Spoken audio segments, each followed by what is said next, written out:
All right, everybody. Thank you for your patience. Tony and I and Don Peralta have been getting set up for the past, 45 minutes. It's your typical circus atmosphere at Radio Row.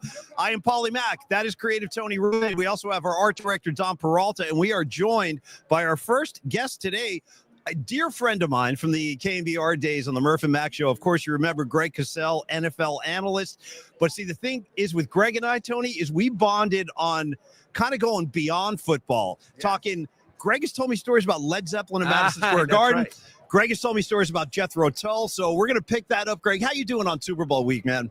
Well, this is my second day here. I guess they call it Media Row now because it's not just radio stations. Great point. Like me, like an independent, like there me. You go. Yeah. So this is my second day, and I have a great time. But by the second day, late afternoon, and of course I'm on East Coast time. Right. So like the last two nights, I got in Tuesday. I was so tired. I went to bed, I think, 7:45 both nights. So, you know what, of course, what happens? What? I wake up at freaking 2:15. Oh, it's the worst. I know. That's the worst. No, I don't jump out of bed, but I mean, it's like, okay, what do I do now? Now, how is San Francisco striking you on this trip? They really spruced up the city. Yeah, we're getting beautiful to weather. To be honest with you, I've not been, I'm staying at the hotel that's really close, okay? And I can walk here in 2 minutes. I've eaten dinner in the hotel restaurant the last two nights. Yeah. There you go. You know what? One thing I've learned, I used to go to, parties and the whole deal, years ago.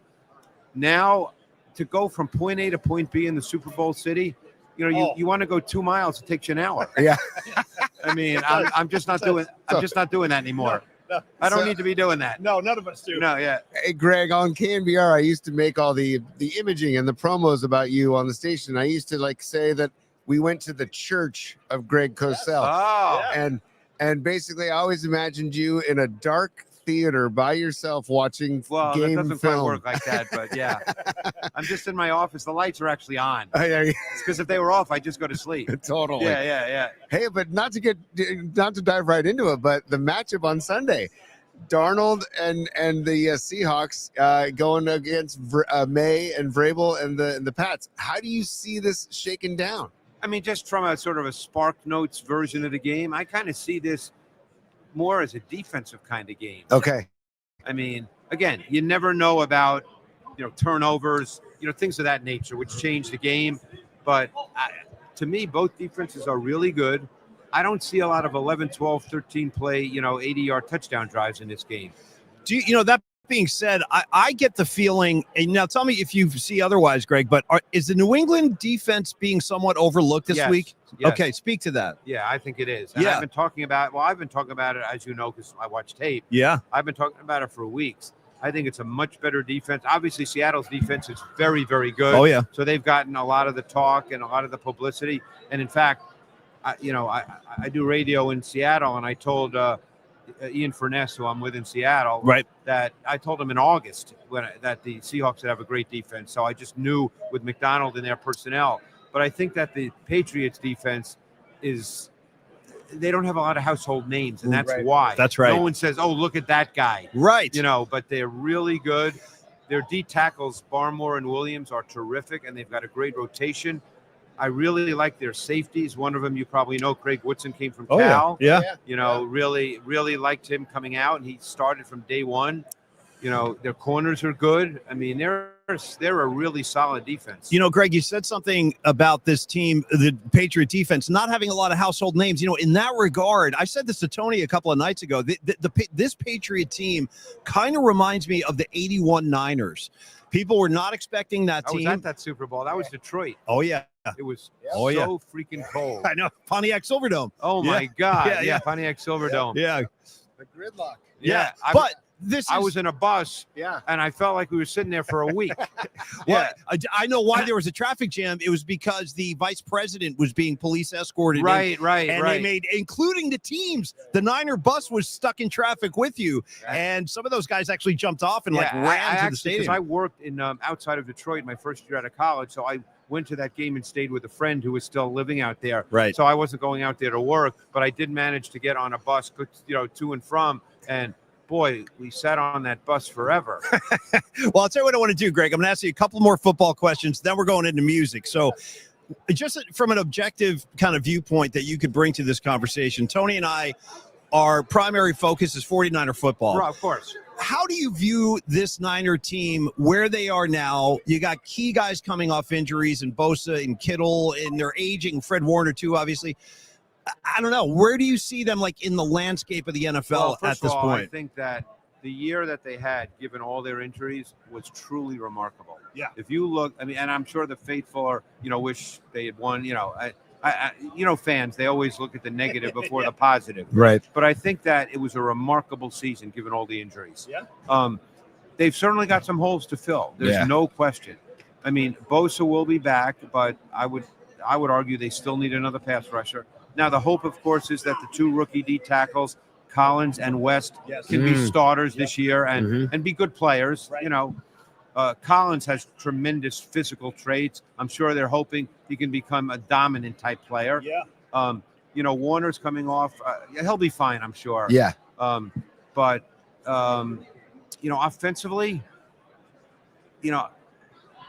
I guess we still don't know for sure about Ricky Pearsall. Yeah, I was just going to ask you about Pearsall. And even though I really like him a lot, he just hasn't played enough. No, right. Haven't seen enough. Right. No. So I think they need to address the receiver position. Yeah. McCaffrey, I mean, he had 450 touches. Yeah. And he's nuts. 30-ish, right around. Yeah. You don't know. It's impossible to answer if, and we know he's a workout fiend and all that, but still, it's just a lot of wear and tear. Yeah. So you don't know. And I do think they have to start addressing the O-line. I mean, big time. Yeah. Well, how long is Trent Williams going to play? Yeah. Right? I mean, Trent Williams, it's remarkable what he's been able to do. Yeah. But at some point, Father Time catches up to everybody. Yes. And, you're just going to have to, have someone who can play. Right. So, but I hope people understand too that you can't address everything in one off season. Right. So they're not all of a sudden going to be great at all these positions this year. Yeah. Right. So how they choose to prioritize, I can't answer that. Right. But they're going to have to address, they have a number of things to clearly address. Totally. Don't you think, I know he's not going to win the award, but don't you think Shanahan deserves to be in the discussion of Coach of the Year? Yeah. I mean, what they did, look, I'll be the first to admit there's no way I thought they'd go to the Link in Philadelphia in January and win that game. Yeah. That's right. I mean, that's a hard place to play in January. Yeah. And, just winning that game to me, said so much about the team, the attitude, obviously preparation, it's so funny when a team loses. I remember being at the Super Bowl in Vegas. Were you there? No. Okay. No. And I'm walking out of that Super Bowl, and unfortunately, I was at the Mandalay Bay, so it was an easy walk back to the Mandalay, from the stadium. Yeah. And all I'm hearing is the Niners fans. Oh, well, it's about time they fire Shanahan. And I'm thinking to myself, come on. I didn't say anything, of course. Yeah. But you hear a lot of that. You'd be surprised. Yeah, I'm sure you do. Greg Casella's our guest, and Shanahan. It's funny, I think people are going to appreciate him when he's gone, and they, you know what I'm saying? I have a question. I have one more question. Greg, speaking of Philly, right? Because I know you're in Philly. Is Big Dom a good guy? Oh yeah. I know okay. Dom. Okay. I know all right. Dom. Because out here, we're not the biggest fans of Big Dom because of that's like certain players. It's like I don't know how this just popped into my head, but it's like Pete Rose. If he was on your team, you loved him. If he wasn't, you hated him. That's right. That's right. Who's like that? Who you'll remember? Will Clark. Yes. Totally. Yes. Great example. Will Clark. Example. Yeah. Well, we have one on the Golden State Warriors, Draymond Green. We love him. The rest of the country hates him. Right. But when he's playing on your side. when he's playing on your side. Yeah. All right, Greg. So we've beaten around the bush long enough. Let's get into the important stuff. Let's get into the important stuff. First question I have for you, and I don't remember. And I still listen, by the way. I'm still a classic.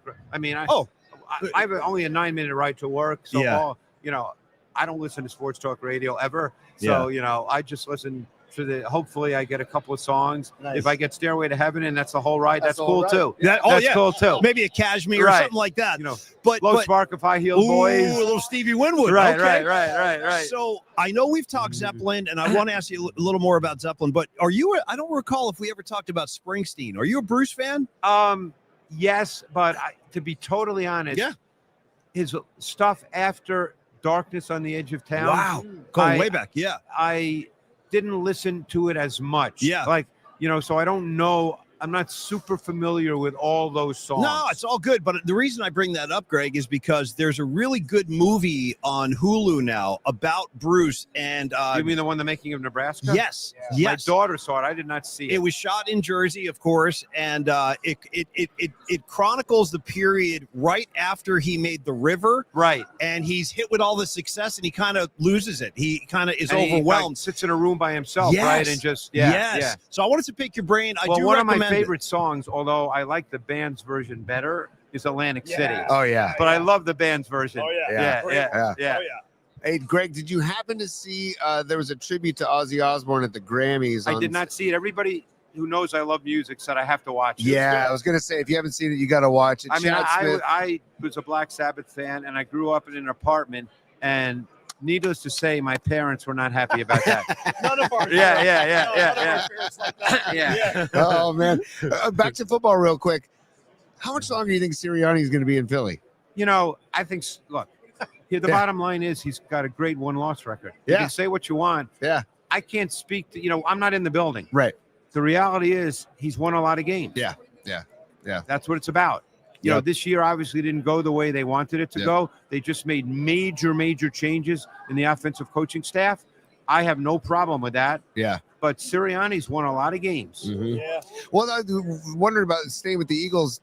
The AJ Brown, the Jalen Hurts, Barkley kind of. I mean, there's a lot of talk that he'll be traded. Who knows? Yeah. You know, I mean, it's an interesting from our perspective out west. It's an interesting. The thing is, they're there. not really a passing team. Even when they win, like last year when they won the Super Bowl, there were 9 or 10 games in which Jalen Hurts didn't throw for 200 yards. Wow! Because they had the historic running year by Barkley and the number 1 defense in the league. Yeah. So I think Brown. And again, maybe he doesn't present it the right way. I mean, that's for people to decide. Sure. I don't get, as you know, I don't get caught up in that stuff. Right. But they'll decide if they feel like it's a problem in the locker room and for the team. Mm-hmm. He's obviously a great receiver, but I'm sure he feels like, hey, I want to go somewhere where they actually throw the ball. Yeah, right. And now to the social aspect, going around town in San Francisco, we got Chris Stapleton playing tomorrow, Friday night or Saturday night. You got Sting playing tonight. You got the Killers, I think, on Friday night. Sting one year, in Minneapolis, he was the played at the tailgate party. Ooh, Sting really? and Hootie and the Blowfish. Wow, nice. I like Hootie. I'll take Hootie. Yeah. Right? Hold my hand. You like Sting solo stuff or the Police? Well, I prefer the Police, Me of too, course. me too. I mean, of course. But I saw Sting solo years ago, and he was amazing. Yeah. I got to say, he plays a lot of Police stuff. Oh, I'm sure even he does. in a solo I'm sure gig. he does. But Greg is like, I'm very envious of you, man, because for me, I was a little too young to have seen Zeppelin. Right. When John Bonham passed away, I was like 13 years old. Oh, yeah. So I'll never forget the story Greg told us on the Murph and Mac show, because Greg and I would always talk music at the end.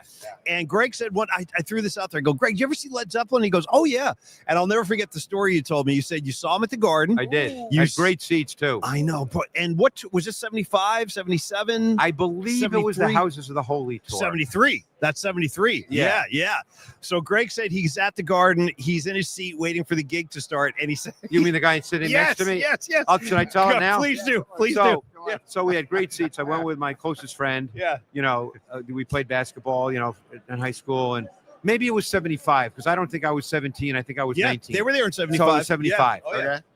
And so the guy sitting next to me, I was not a drug guy. I played sports. I mean, it was that era, but I just didn't do that. Right. And the guy sitting next to me has this big piece of cardboard and all these pills and stuff on the cardboard. Okay. Cardboard. And he's just imbibing.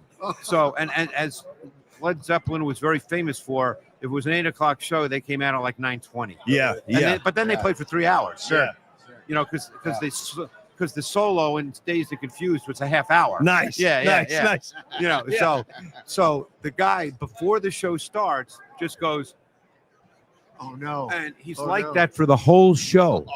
And as soon as it ends, he kind of wakes up. Yeah. What time are they coming on? Right. Yeah. He missed the whole show. Yeah. With his mouth open. Right. Yeah. So, well, how would you like kind of rank that show compared to all the other shows you've seen in your time? Like, well, I mean, seeing that show is an iconic experience. Yeah, man. Yeah. That's the thing. I mean, do I love 30-minute solos? No. I mean, right. You know, do I love it in the context of the song? Yeah. Yes, and maybe if they did an extra 4 or 5 minutes, you know, I'd be fine. But you know, it's just seeing Led Zeppelin, and they were my favorite band. Yeah. So it was more, you know, the experience of Zepp. And they were well known for any given night. They changed up. You know, they were truly a live improvisational band. Correct. They didn't 100%. like the Eagles just play their songs, Right. which I like too, because that's why you go. You know their songs. That's right. You know. And on that note, Greg, have you been to the Sphere No, yet? I have not. I saw the Dead and Company play there. It's pretty amazing. Yeah, I've never. It's a pretty amazing. And the Eagles. The Eagles, they have a residency there too. But I've seen the Eagles a lot. But if you ever get the chance when you're in Vegas to experience that, I think you should check it out. I mean, one of the best shows I ever saw was when the Eagles reformed in '94. You know, the Hell Freezes Over. Yeah. I saw that tour, Yeah. and that was great because they had just gotten back, and you know, The vocals are amazing. yeah. See, the thing is, not that they were bad the last time I saw them, which was 2 years ago, but there's something about, you know, Glenn Frey not being there. You know, it's you just don't get the same feeling, even though the songs, they sound great. I mean, because they're just a very tight band. Right. Yeah. Right. You know, Is there anything nowadays that you're listening to that kind of brings you back? well, I just listen to the same stuff. you Yeah, know. But okay. it's funny. As I've gotten older, there are some bands I always liked but didn't listen to a ton. Okay. Which now I love listening to a lot. Like Nice. The Allman Brothers. Yeah, I was just gonna ask you about the Allman Brothers because we were just talking about them yesterday. Yes. What was the track with Boz Scaggs? It was Dwayne Allman and I forget the name. I'll have to look it up. But I mean, I just love listening. Like I love Whipping Post. yeah. I love Soul Shine. Yeah. Oh, Soul Shine's a beautiful Great song. song. So, well, I'm gonna let you go in a minute, Greg. No, Thank that's you fine. for the We're time. good. Did you? So, being a New York guy Yeah. and seeing shows in the '70s at the Garden and Yeah. stuff like that, for me, this is like a mythical thing. But did you ever get to see anybody at the Fillmore East? No. Yeah, But I saw smaller venues in New York, like the Bottom Line. Have you heard of that? Of course. Yeah, The yeah. first, yeah. like when I saw Billy Joel for the first time, You saw him at the Bottom Line. I saw him at the Bottom Line. I was literally sitting, not quite as close as I it's a am tiny, to you, Yeah, yeah. but I was sitting 20 feet away from him. It was just before the Stranger album, so he hadn't hit it big yet. Oh my God. But I think the album, I think he played some from it because it was just coming out. Right. But he hadn't quite hit the big time yet. Totally. Yeah. That's exciting. There was man. even a comic before him, just to show you what. Are you serious? Yeah, Wow, yeah. wow, wow. Okay, so Bottom Line shows. How about the Beacon? Did you ever go uptown and see a show No, at the Beacon? No, I never did. See, I saw the Allman Brothers there. I know, and that was supposed to be phenomenal. Yeah, because they would come every springtime. And See, I never saw them, and I wish I had. Yeah. I saw Skinnerd. Really, what period of No, time? after they all passed, which Yeah. I was really sorry I didn't see that because I love. See, to me, Skinnerd is a song band, and the Allman Brothers are a jam band. Correct. That's correct. 100%. 100%. But I love the Ballad of Curtis Lowe. Oh yeah, That's one of my absolute favorite songs. Yeah, yeah. All right, You I'm know. going to pepper you with a couple more, Greg. right. How about? And again, I've seen all these bands later on in Yeah. their careers, but not in those. I didn't see as many concerts when I was in the 70s Yeah. as I did later. So a lot of bands I missed. Did you see the Who? I did see the Who. Where and when? Where and when, I'm Greg? trying to Yeah. remember. Not because I was, blitzed or anything. Was but it I'm- at Shea Stadium? Because they no, played Shea I saw them not in a stadium. indoor arena. Indoor. Yeah. I love some of their stuff. Oh, Love. Pete Town. They're one of the great live bands. It's funny. As I'm sure it is for you. You like the quote unquote hits. Yeah. But sometimes, like one of my favorite Who songs is 515. Love it. Love Quadrophenia. it. Yeah, man. Out Yeah. of my brain on the train. Out of Love my it. brain on the train. 100. Love it. Yes. Love yes, it. Yes. Go ahead. Hey, so we looked it up thanks to our producer Dom here. He said "Loan Me a Dime" is the Boss Skaggs song with Dwayne Allman on it. Boz Greg- Skaggs is a really intriguing. See, Yeah. I love that kind of blues, jazz. Yes. That soul it's kinda- Yes. There's a lot of different elements He's to a San that. Francisco guy. Yeah, I knew that. Boss Skaggs. He Is Steve Miller too? I believe Yeah, so. yeah, and yeah. Boss Skaggs owned a club Slims for the longest time, Yeah, near here, actually. But a band today, if you're looking for the Allman Brothers vibe, the Tedeschi Trucks band. Oh, I You have- listened to them. Okay. They got so a you know. great song. Midnight in Harlem. Midnight in Harlem. Those- Great songs. Yeah, Yes. yeah. Okay. Yeah. Okay. I love her, and I love that sound. Yes. That's that bluesy. Yes. Yeah. Very cool. Yes. Yeah. Yeah. It's really just a great. It's such a great vibe, isn't Yes. it? Yeah. It's just Oh, a totally. great vibe. Totally. Yeah. Yeah. Now, are you looking forward to the 49-mile drive down to Santa Clara on Well, Sunday for the fortunately, game? because I'm at the league hotel, there's a You there's take a the bus. shuttle. Okay. So Okay. I get on that, and then Okay. we get back. So Yeah. Actually, since we're talking music and everything, Greg, what do you make of I don't want to say controversy, but I feel like every single year, regardless of who signs on to play the halftime show, there's always this scrutiny. And this is music. I know I I know Bad Bunny's really pop. I mean, look, my 29-year-old daughter, she knows everything. Yeah. So I know who these people are. Right. But I don't listen to that. So, and then are you back home the day after the game? I leave on the 6:30 a.m. flight Monday morning. How bad has that winter been? I keep hearing the horror stories. It's just been super cold. Yeah. I mean, look, in the Northeast, it's obviously not balmy, but I go to the gym really early because, I need to. Otherwise, I don't want to just be an older guy that sits on my rear end. No, you can't. You got to fight it, man. So, I go it. at 5 a.m. when it opens during the week. And there have been mornings I've gone, and it's 5 degrees. Oh, Right. Oh, And even though I'm not outside long, it just goes right through you instantly. no, I know. I don't mean to laugh, but you're right. I Yeah. know. You mentioned you're working out early in the morning. Again, going back to the Church of Great Cosell, because I used to love your segments on KBR, Right. and I still follow you on 95.7 The Game, and great job with them. But how you budget your time, because you know so much about so many different players and so many different matchups and games. How take a day in the life of Great Cosell, how do you budget your time to? You must be an ace with the remote I'm a control. lunatic. I'm a lunatic. Well, I mean, I basically watch tape pretty much every day. Yeah. But it takes a lot of time. Right. People don't understand that. It takes a lot of time. With that being said, Greg, and we all know that about you, and I think that's why people enjoy your analysis so much, because I don't skimp. I know. And everybody knows, like, when you say something, it's legit and it's studied. And I have no personal, people think the people who, say what they say on social media, and you got to take that with a grain of salt. Always. But they're actually showing their bias, not my bias. Correct. Yeah.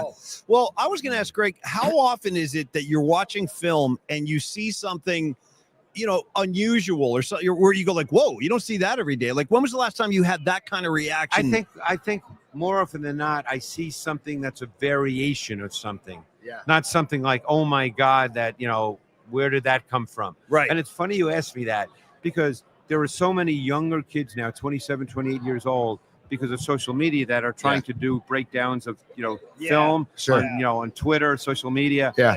And I think it's great. I mean, I love the fact that there's a younger generation. I know a lot of people that I see here always call me OG, because I kind of started doing, Heck yeah, you did. Man. But it's funny, like, I'll see some of these younger guys, and of course I know who they are. Some I know personally, some I don't. And they'll say something like, oh man, I've never seen this before. And I think to myself, I've kind of seen that 1,000 times. Right. Because they're 27, they're, Greg, one of my favorite takes you said with Paulie and Murph years ago was you said, I don't do takes. I don't. I don't have a hot I don't do take. takes. And I love that about But see, you. people think I do, Right. because they're not watching coaching tape, which is what the game is. Exactly.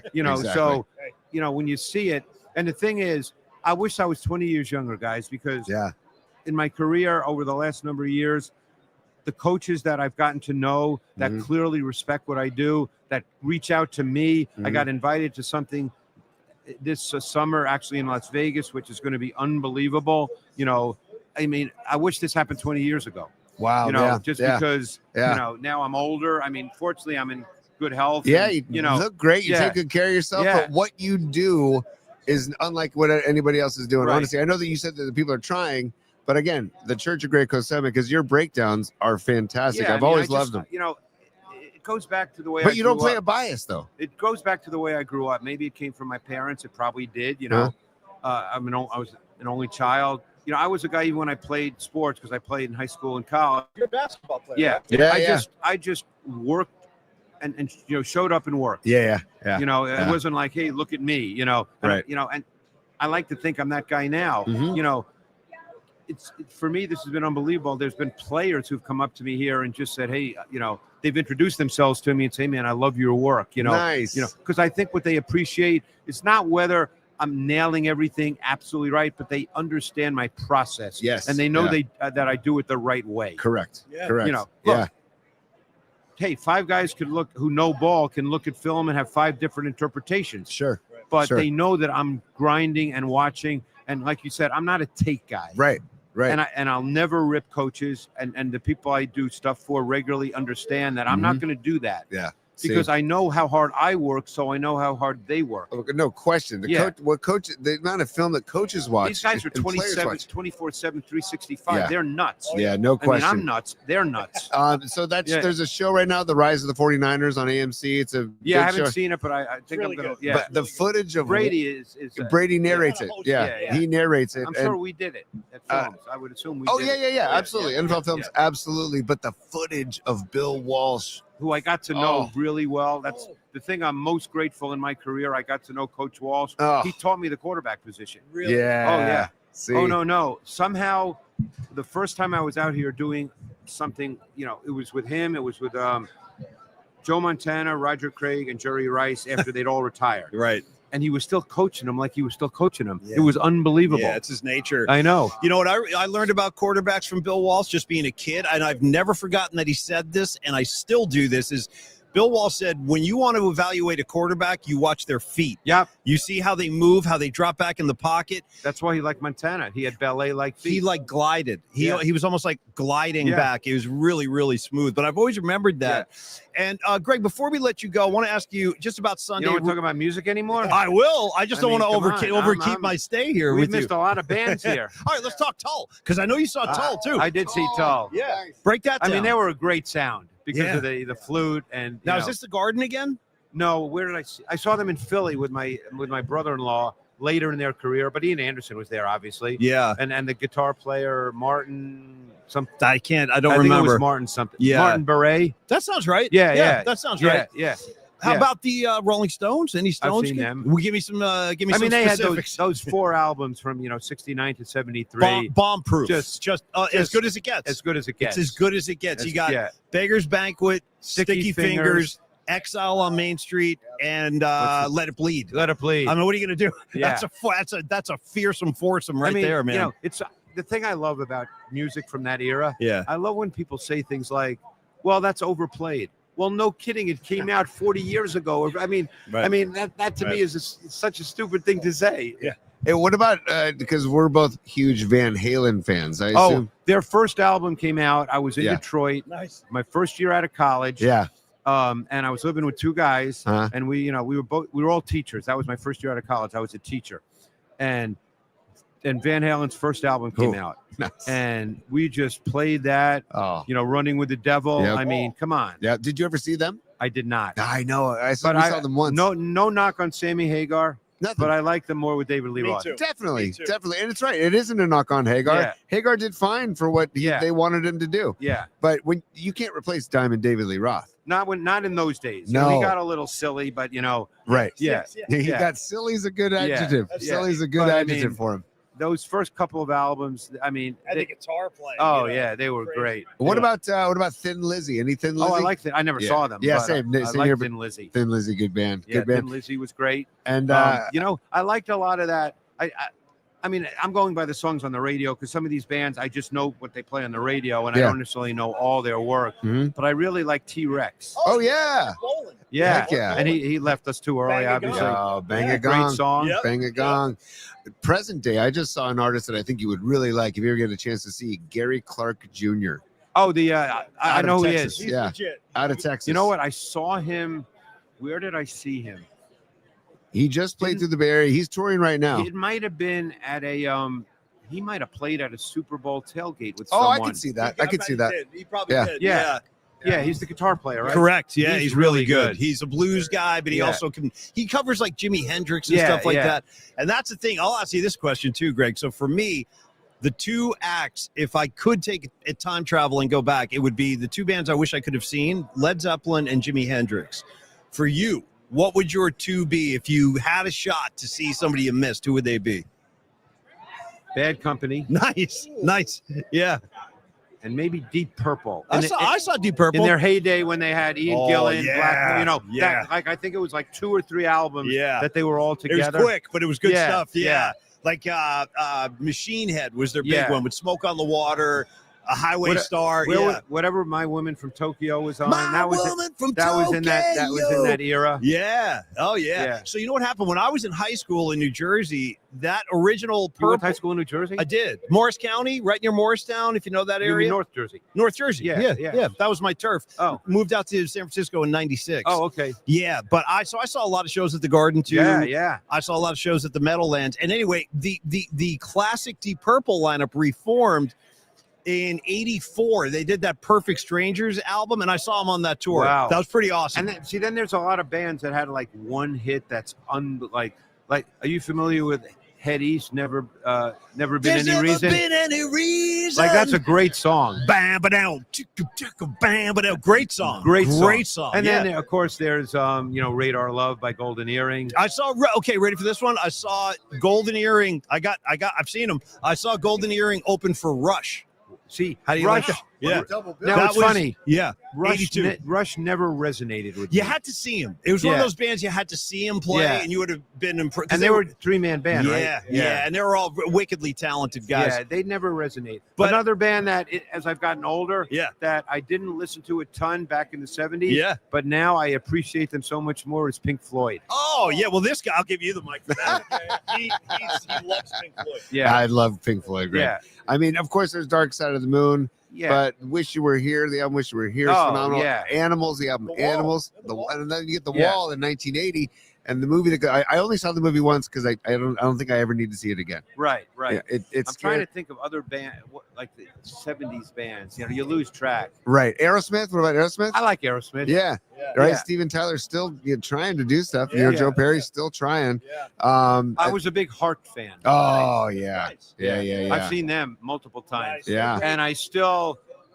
find it so incredibly sexy, no matter how old she is, when Mhm. they play Crazy on You. Oh yeah, And Nancy Wilson does the leg kick. yeah. I mean, come on. totally. Is there anything better than that? Yeah. I mean, is that that's as good as it gets? Oh, Yeah. and by the way, if you're, You know what I'm talking about? so you do know who Yeah, Nancy? yeah. You know who Nancy Wilson married? Cameron Crowe. Bingo. Yes. Yeah. And that's that. In fact, He just has a memoir out. I read it. Oh, did ya? It's very. Is it good? It's amazing. I might have to read it. It is amazing. Yeah. He was writing for Rolling Stone magazine when he was 15. Yeah, Insane. He sent them some articles. I know. They said, "We like your stuff. You're hired." Right. First assignment. Yeah, you're going on the road with Led Zeppelin. So Right. he interviewed Plant and Page as a Well, 16-year-old. you know what always fascinates me, guys? Yeah. I love that we're talking about this. Yeah. In the 70s, the way I think some people who weren't around then think of it, it's like, oh, sex, drugs, rock and roll. But when you see these guys interviewed, they are super intelligent. Oh, they're smart. Yeah. like have you to see be. Robert Plant interviewed. Brilliant dude. I mean, yeah. even Slash, like Yeah. from Guns. I love Guns N' Roses Me too, too. by the way. Me too. But when you see Slash interviewed, Yeah. the guy's brilliant. They are a lot of those musicians. They're Yeah. smarter than you think. Yeah, oh, yeah, because Yeah. people just think of them as drugged out, playing, yeah. So when we were down in Miami, Greg, I'm going to say this was 2019, I think, for the first Niners Chiefs Super Bowl. Right. The Guns N' Roses was in town. They did a show that week in Miami. Did you happen to catch that at the arena? No. Yeah, one of our good friends is a sports writer for the New York Post, Mark Cannizzaro.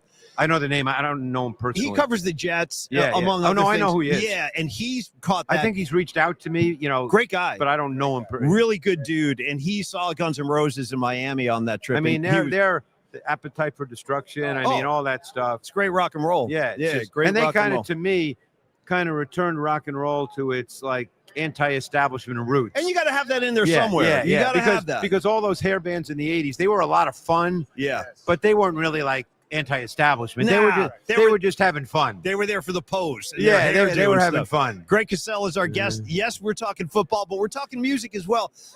Now, let me just offer this to you, Greg. One of our sponsors on the show is Longbridge Pizza. Right, Great place here in town. They're right near Chase Center in the south side of town. right. So if you're hungry, we've got 3 variations. I'm actually going out to dinner at 6, so I'm gonna Okay. leave that alone. Okay, man. Because Well, then I won't be able to eat dinner.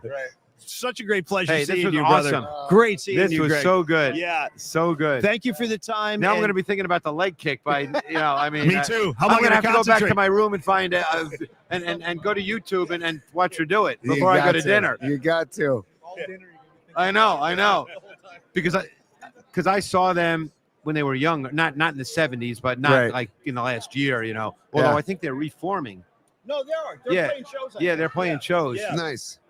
I would see them in a heartbeat. If you go to like YouTube and see them, in the 70s. Oh man, she was so sexy, incredible with that leg kick. Oh, I yeah. mean, damn right. Now you just want to be able to play it. that over and over again. Hold on, I gotta rewind that. Exactly. Hey, Greg's got to study the film. Yeah, Exactly. I know you can't just watch it once. No. Hey, just to wrap it up with football real quick, can Darnold and the Seahawks get it done on Sunday? I mean, I picked him, but I'm a bad. I don't do that, but I had to pick him in the matchup show. Gotcha. Because that's what we do at the end of the show. Right. I just hope, and I don't know why I feel this way. I met Sam Darnold, but I don't know him. Sure. But I just hope he doesn't throw bad picks, because all people are then going to say is, "See, we're just waiting for the picks to come." Right. I just hope it doesn't happen that way. Yeah, agreed. I can see this Rashid Shaheed playing a role. That special teams. I mean, and those are things you don't know. Right. Yeah. Totally. Yeah. One more, last one, Greg. Do you see and I'm impressed with both of these guys. I think Vrabel is probably going to be coach of the year, but do you think one of these two teams has an advantage in the coaching department in this game? That's a hard question for me to answer, and I'll tell you why. Okay. I almost feel like you'd have to be there during the preparation to know how they're going about it. Great answer. As opposed to, and I know a lot of people say, well, Vrabel, and that's fine. Maybe it's true. Yeah. But look, I've been fortunate in my career to go to training camps and to sit in the meeting rooms and do all that and see how guys coach. So, and unless you're there in that process, I don't know. I'm just being honest. I don't know how you evaluate that. Yeah. No, it's a good. It's a good point actually. Both staffs are very impressive. I mean, Seattle has an impressive staff too, but a lot of people are really hot on Vrabel. That's kind of why. That's okay. It may turn out that way. Yeah. Yeah. Greg, this you was are a awesome. gentleman, and I hope to see you and talk to you again soon, my brother. Was awesome. Yeah. This is so great. Greg Cosell, everybody, NFL analyst, all-around cool guy, and rock and roll and music enthusiast as well. So I want to say thank you to Greg, our guest. Yeah, Greg, thanks so much. You don't know what you on. got till it's gone, Ah, beautiful. Beautiful. Yeah, the great Greg Cosell, NFL Films, the Church of Greg Cosell. Hey, right? That was a lot of fun. Oh, the best. I'm glad you saw me. The best. So that's Greg Cosell. Paulie saw him walking, and they reunited right here in Radio Row. Now, by the way, it's Media Row, as Greg noted on the show here. Now known as Media Row. And we're going to try and see who else we can find to get on the show. There's people walking around all over the place. As I don't know, we can't show you, but it is a zoo, and it's kind of a circus, and it's fun. It's a fun circus. Circuses are fun, right, Dom? But I got to give Dom some credit. Dom rocked it, and he did a great job, and got this all set up and running. Funny story, when Paulie and I were setting up our stuff, right as we're setting up, over walks Michael Irvin, and he's next to us and he's setting up, and he's just saying hello because we're right next to the NFL alumni broadcast center. So lots of NFL alumni that were cruising by earlier, and we'll see if we can grab some more people on the show, and hopefully that you guys can join us on the chat. Thanks again, Greg. Great stuff, Paul. Here you go. That was awesome. It's incredible. I'm so glad we ran into Greg. It's always a pleasure talking to Greg. He's one of the greatest football minds in the entire industry. And by the way, hello, PMP. How's everybody doing? What's up? Sorry we had to do the SNL style cold open, Totally. but I had Greg and I'm like, Tony, let's go. And we did. So we did. Because you know why, you guys? Because being on Radio Row is you got to take people while you can get them. Yeah. Because everybody is on their way to someplace else. Oh, I got this meeting and I got to do this interview. So Greg was. Well, and they could be on their way to us, but then they get flagged by somebody else on their way to us. I'm on my way. Dude, yeah. I'm on We my didn't talk Motley Crue with Greg. Greg, Motley Crue. Yes or no? Some He songs. said okay. a little bit. A little bit. Early stuff? Home Sweet Yeah, Home, Home Sweet Home. you know, Smoking in the Boys Room, they covered that. Shout at the Devil. Red Hot, stuff like that. Yeah. Oh, Warrant. Yeah. Yeah, see? I've seen him. Oh, I love it. See? Nice. Yes. Greg just said he See? likes the power ballads, everybody. See, can you blame him? Who doesn't? But you know the best thing, Paul, and Thanks again, Greg. take care, Greg. The best thing, Paulie, and Paulie, you and I talked about this off the air yesterday. How we doing, by the way? Let's say hello. Oh, Let's get hi, buddy. acquainted. Hi, I haven't hi. seen you in ages. Hi, I got hi. Tommy Peralta's in Hold the on. house, by the way, too. Hold on. I just want What to do you show. We also got some Longbridge pizzas in the house. We got a Paulie Mac pie. We got a pepperoni pie. We got a cheese pie. We're handing out Let me pizzas. tell you, look at this. There's Kenny Wardell, Look at this. former sales guy. Look at this. We're live, by the way, but Kenny, I Hi, love you. Kenny. What's Say hi happening? to the PMP audience, Kenny. How we doing, everyone? We're doing good. Let me tell you what. See this guy right here? This is one of the best salesmen in the industry, and we didn't want him at the station anymore. No. We didn't want Tony. They got We rid didn't of all want 3 of us. Yeah, get all you guys hit the road. All of us. Great to see you. Are these the next generation? Paulie Mack. Good to meet you. What's Paulie up, Mack. guys? Hey, Colton. How you doing, bud? Your dad's a good guy. Yeah. Your dad's a good Actually, Kenny's son, Colton, has played baseball against my son. guy. Nice. Yeah. Sorry, you guys. Stand by. Yeah. Stand by. Hey, Kenny, Yeah. where are you off to right now? So, Dude, yeah, here we great to go. see you. Kenny Wardell, former sales What guy, do you say? sales Something. ass kicker for Great to see you. KMBR. What's the ranch? Now he's cruising around. I got you. I got you. So we're kind of flying by the seat of our pants. Hey, good to see you, Kenny. I Colton, love that take dude. care. So sorry, it's going to be like that today, you guys. Sorry, you got to roll with us today. But anyway, PMP, how we doing, y'all? Sorry, listen. So what I was going to say about Greg Cosell, I would be willing to bet that come Sunday night when all of his interviews are done. Oh, he's in the room. He's got No, cashmere going. but I think that interview that we just did will be one of his favorites because There's no question. it And was, I'm not saying it was- that. I'm not saying that because it's me and you. No, I'm I'm saying that because of him. So let me tell you what happened And- when I was walking him over Yeah, here. yeah. First of all, I haven't seen Greg since I left KMBR. Right. So, and for those of you who didn't used to listen, we used to have Greg on once a week, and Yeah. he would break down film during football season. Yep. And so I looked over and I saw Greg, and I walked over to him. I go, "Hey, Greg Paulie Mack, Murphy Mack," and he goes, "Oh yeah, man." And he goes, and the first thing he said was, "Are you doing a show here today?" I go, "Yeah, we're set up around the corner." Yeah. And he goes, "Let's go talk some music." I go, "Done." Done. And Done. he goes, as we were walking over here, he's like, "To tell you the truth, I'm kind of burnt out on talking football." And I was like, "Dude, I'll ask you a million Led Zeppelin questions. We're fine." And he was happy to answer them. So Awesome. I hope you enjoyed that. But that's what you get with PMP. And Greg was eager to not talk football. So Well, that's I fine think with that me. if we just only would have talked football, he would have been here for 5 minutes and out Yeah. Right? Yeah. Because he Because said that he goes, "I've said the same." This is what he said to all me. day. He goes, "I've said this Right. all week." Yeah. All week. He goes, "I've been doing Yeah. this all week." And by the way, I feel, Tony, for me, being back in this kind of thing, I'm totally having that Al Pacino. Just when I thought I was out, they pulled me back in. Totally. That's kind of where I'm at right now. Look at Dommy. Go do your thing, bro. So Where's we're Tommy going? I heard you mentioned Pacino. Pelican play. Come on, Pelican. And All right. hang on. A cycling night to the bad guy. Hey, I see Will Sparks. I see Miguel. I see Soccer Bowl. Little Jay's in the house. I know Rags is out there. Patty from Napa Escobar. How we doing, guys? Something that's also not traditional is I want to say that we are live from Media Row. It's not Radio Row anymore. It's called Media Row because of all these shows like our Polymax Particles What do you shows. give me if I fire one up right now? I would love it. I What would love you- it. I'm kidding. I'm I not would going love to. I'd be in handcuffs in 5 seconds. But I want to say that our Media Row broadcast is brought to you by Tom Stack Realty and Coldwell Banker. Brought to you by Carlos De La Fuente and Flex Funding. Yeah. Brought to you by Dr. Matt Young. Dr. Matt Young and the ESSA and the Young Dental Group of San Francisco. Go ahead. So I was just going to say, guys, we're going to do like. Oh, hold on. Danny, baby Huey from 107.7. You want to jump on? Yeah. jump come on. on. Sit over there, man. Come Here, on. you grab this. Yeah. Oh, All right. Hey, He's we, on the run. It's fine. hold on. Are we okay? Oh, Yeah, hang on. There we go, Danny. There we am go. I on right now? Yeah, you're on right now. So, guys, Lamont and Tinelli, we had Uncle Paul on the show on Tuesday. Tinelli Tuesdays, we do Danny every now and again. And so Paul was on, and this is literally the guy that made Lamont and Tinelli happen for how many years were you on the show? Lamont I Tinelli. started in 05 and to 2014. so over 19 years. At Over that 19 years. He was the guy making the show happen behind the scenes. And so this is Danny, aka Baby Huey. Say hello to everybody, Danny. Hello, hello to the fan base out there.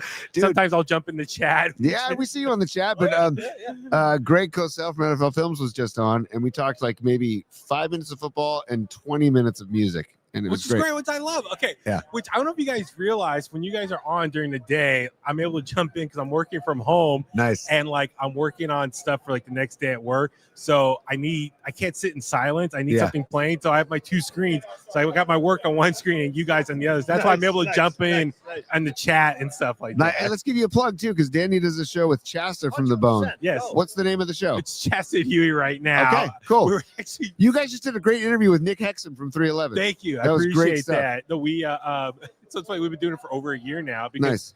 after Lamont Tinelli Yeah. unfortunately ended, Chas and I were doing the morning show for about 5-6 weeks. That's right. And then that, ended because Lamont came back. Right. But Chas and I were like, we have so much fun together. Let's just keep it going, You momentum should. going in podcast form. Well, Chasta's one of my favorite people I've Yes. ever met Chasta's one of my favorites I've ever met in the industry. Honest to God. Yeah. And her husband, Jay, Jay rules, and his band, what's State Line Empire. State Line Empire. Yeah. Thank you. Great band. If you get a chance to see State Line Empire, go check them out. But Shasta is one of my favorite people I've ever met in the industry, thank you. and I'm Yeah. glad you guys are doing it. I Yeah. will absolutely. Yeah. I should text her. Turn into the stream right now. Yeah, Chasta. No, Hey, Chasta. But no, it's awesome. Like I said, her and I have so much fun. So like we've been doing it for over a year. We're finally now starting to get like a graphic made. Like we're so slow at getting like a graphic made. Oh, I know. Yeah. Oh, this is he's our art director. he's See, all awesome. this, everything we have here, he's done all the Respect. artwork. No, Yeah. I met him. Yeah. at- Grab one of our business cards, Danny. What? yeah. Yeah, oh man. my God. That's Yeah, awesome. yeah. So Danny's an old-time colleague of ours, as Tony said. Great to see him wandering around. Now, just to let the audience know, Yeah. Danny, we're at the point in the day where I think most people have migrated over to the Palace of Fine Arts because they're going to do NFL honors and awards over there.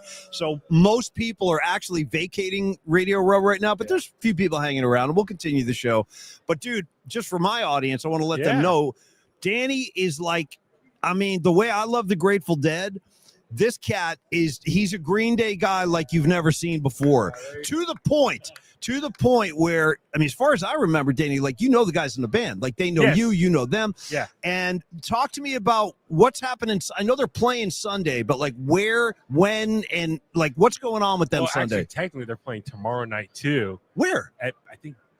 It's Just- it's been out there. It's Pier 29. Nice. Counting Crows are opening up for them. Oh, they're Berkeley. They're Berkeley. It's a Yeah. Berkeley connection. If you look at, Can I make it a super old school punk rock show and go early and throw a chair at the Counting Crows? Are you cool with that? Because back in the day, if you went to shows at the Mabuhay Gardens, Yeah. you did, dude, You know folding the Mavs chair- doing shows again, right? Thank God. I didn't know We that. got to talk more about that later. Yeah. Well, they are. back then, Danny, I'm not BSing, bro. If you didn't like what was going on, you would see chairs flying through the air at the. I'm not a big Counting Crows Yeah. fan personally, but I would love to see the Green Day set. If you actually look online, it just resurfaced. The lead singer of Counting Crows, he did like an interview on MTV like in 92, 93, and he's wearing a Green Day Kerplunk shirt. So everyone's like, oh, respect. Okay. He's wearing. Well, they are East Bay guys too. Yeah, That's true. exactly. Yeah, That's true. yeah. But no, so it's a private event. I found it's a private event. It's, I guess, Spotify and FanDuel Right. sponsored something. So I'm still trying to figure out a way in there. I've been You'll asking get her- in, dude. You're always in I'm the game. asking around. You always say, I don't know if I'll get in, and then you always get in because Stage with the band, like totally. yeah, I don't know if she's showed Adam this. Duritz, by the way, you're talking about Adam Duritz. Oh my Don't get me going on that. Dude. Well, Counting Crows, Paul. Oh, yeah, you on know. my phone, it's just photos of Green Day. Nice, dude. Let me tell you, just so you don't think I'm a blowhard without a good reason. So here's why I don't like the Counting Crows. In 1994, they were opened for the Rolling Stones. The Stones are on the Voodoo Lounge tour. I Yeah. saw that. I was still back east. I saw that at Giant Stadium. Okay. What does this dude do? He comes out on stage. He starts complaining. He's got I'm not kidding. He goes, yeah, we don't usually like playing places this big. You know, I don't feel connected to you guys. I'm not sure if this is going to work. I'm like, bro, shut up. Because there's about 500 other bands that would kill to be on that stage opening for the Rolling Stones. So my point is he got up there and he complained about the gig. And I'm like, I'm done with this guy. I'm done. Yeah. Oh my God.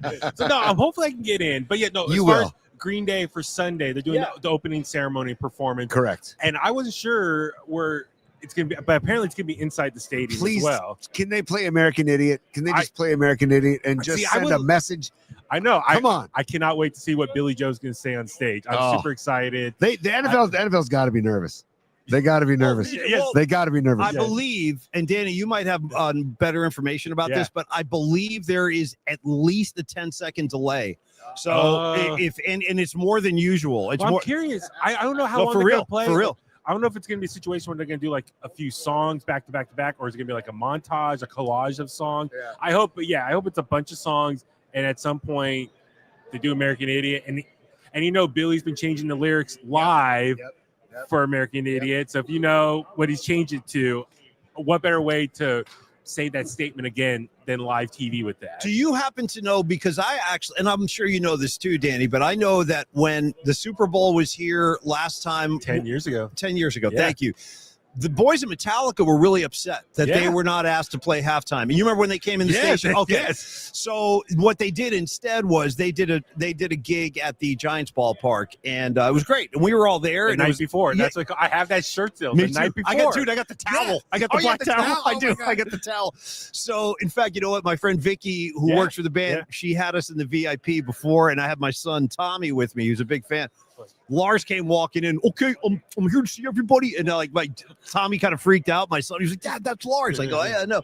But anyway, I was gonna say, do you happen to know if Green Day feels the same way? Or they're like, "Hey, shouldn't we be doing like halftime? We're the biggest East Bay band, and we're Well, that's the here." thing. I feel like the last like 10 years ago, everyone's like, yeah, Metallica should do it, or some Bay Area bands, because like Right. I think it'd be cool if they do like a whole medley of like all Yes, Bay Area- Metallica, yes. Green Day, Grateful Santana, Dead, you- Yes. Santana, yeah, absolutely, Journey. Yeah. I mean, Neil Sean's at a lot of Niner games this know. past year. Great call. Great So call. I mean, it would be cool just to do like a celebration of Bay Area bands. Yes. I would love to do that, but I know was it Jay-Z and his people decide the Super Bowl halftime shows and get a Bad Bunny. It's gonna be great. Bad It's gonna be Bunny's gonna be He's great. gonna be awesome. It's gonna be great. The press conference was here earlier. I Nice. didn't go upstairs. I saw it but- on TV. Okay, Yeah. I'm excited what Bad Bunny's gonna do. Me too. I'm excited what message he has to say. It's gonna be a really awesome weekend for music. Hey, by the way, so he's worked with my Uncle Paul for, gosh, like you said, almost 20 years. Danny knows Paul better than most people. And did you know that Paul was in the Rise of the 49ers documentary? No, I did not. Exactly. Nobody knew. But people Okay. texted me that night. It's Exactly. like what? Exactly. He doesn't say. And I had lunch with. Because he must have filmed this months ago, right? 9 months ago, dude. 9 months. 9 months ago. I had lunch with him New Year's Eve. And 9 he didn't months say ago. anything. I texted him because I was getting texts on Sunday night You as didn't well. know either? I didn't know. And I go, hey, dickhead, a heads up would have been cool, And I'm months breaking was- his balls, of course, but it's like, that's his style. Like Paulie said, that's his style. He's like, yeah, I'm going to do this and whatever. It'll come out and it'll be whatever. But he's great in it. And I was like, I had no clue. And I assumed you didn't either. No, I had no idea. Yeah. So like, I need to actually watch. I haven't had a chance to watch it yet. Mhm. But I mean, that's the thing. Your uncle, It's good. You got to check it uncle- out. I mean, I haven't had a chance to say more. I want to say more. Like, I love your Uncle Paul. He means so much to me. versa. Vice versa. He's like He's the best. like I'm closer to him than probably some of my own uncles. Nice, Like it's nice. just what he means to me. I'm so thankful for. But it's Oh. just, but he's the type of thing he does. Oh, He does. you know what I'm doing right there, Danny? Oh.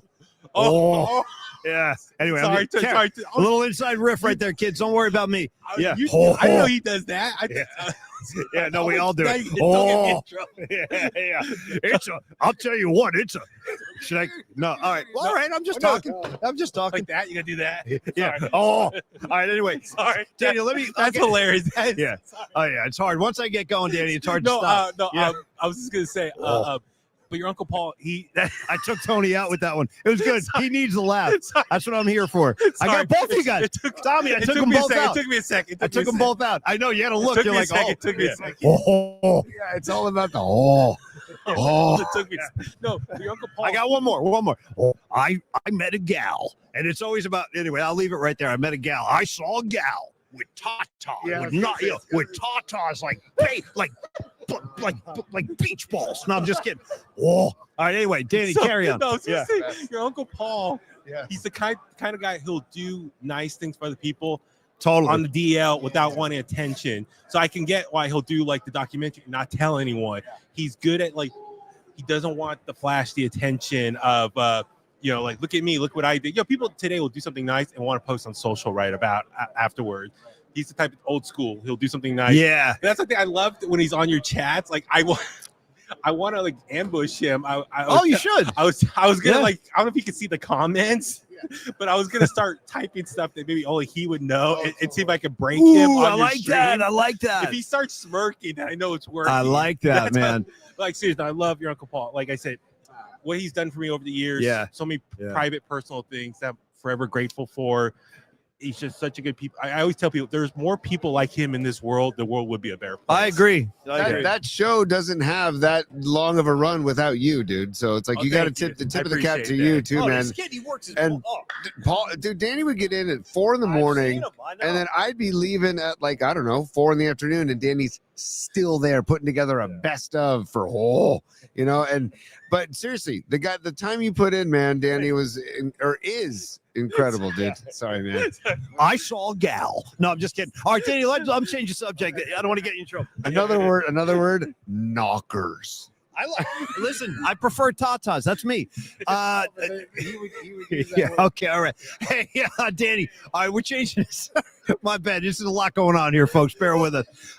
Okay, take me back to Mabuhay because I don't know about this. What's going on up there? So no, I just saw I know that the owner, unfortunately, she passed away, but I heard from some mutual friends and bands. Or, so let me stop you real quick. Are Okay. you talking about Dirk Dirksen, the legendary dude? No, the Asian lady, the old Asian lady. Okay, I don't know her. See, that must be the second one. Okay. Yeah. So oh God, I forgot her name. Some friends of mine in the band, they knew that she wanted to put on shows. Or Nice. at least was interested in selling the place because she was getting up there in age, but she wanted to sell to someone that would keep it music, Thank live God. music. Thank God. Unfortunately, she passed away last year, I think it was. But I think some people bought it and they're, I guess, opening it back up. to do Beautiful. show. Beautiful. So I don't know. Okay, correct me if I'm wrong. So the Mab was downstairs on Broadway, upstairs. 100%. And Okay. so how's this grab you, Danny? Okay. Because Danny and I bonded a lot on music over the I love years. his black flag in the background. Oh, of this yeah. set, your home Yeah. set. In fact, so here's a Black Flag little tidbit for you. So and I read this in one of the Rollins books, that he was gigging, Black Flag had a gig at Mabuhay. Yeah. This is like 81 or 82. Same night upstairs, Yep. the Misfits. Yep. I mean, dude, what are we Yep. doing? Imagine that. And they weren't even on the same bill. Yep. Two totally different I shows. heard the sound check. Yeah, Yeah. right. It's a great story. Yeah, You yeah. wanted to know who's playing Misfits songs. Oh, it's the Misfits. But anyway, I think to get that back in San Francisco, I'd like the local scene to get a little more vibrant again. And that was the center of it back in the day. So so this is what happened. I saw on Instagram, they were doing like a local punk show night. It's like I forgot who the name of the promoter is. The promoter I recognize because this person was putting on shows at the Ivy Room, but now I guess they're booking at the Mab, and it's like I think the second Wednesday of every month. Okay. So earlier in January, I wanted to go. My brother and I left the house. We start driving. I'm going through West Oakland.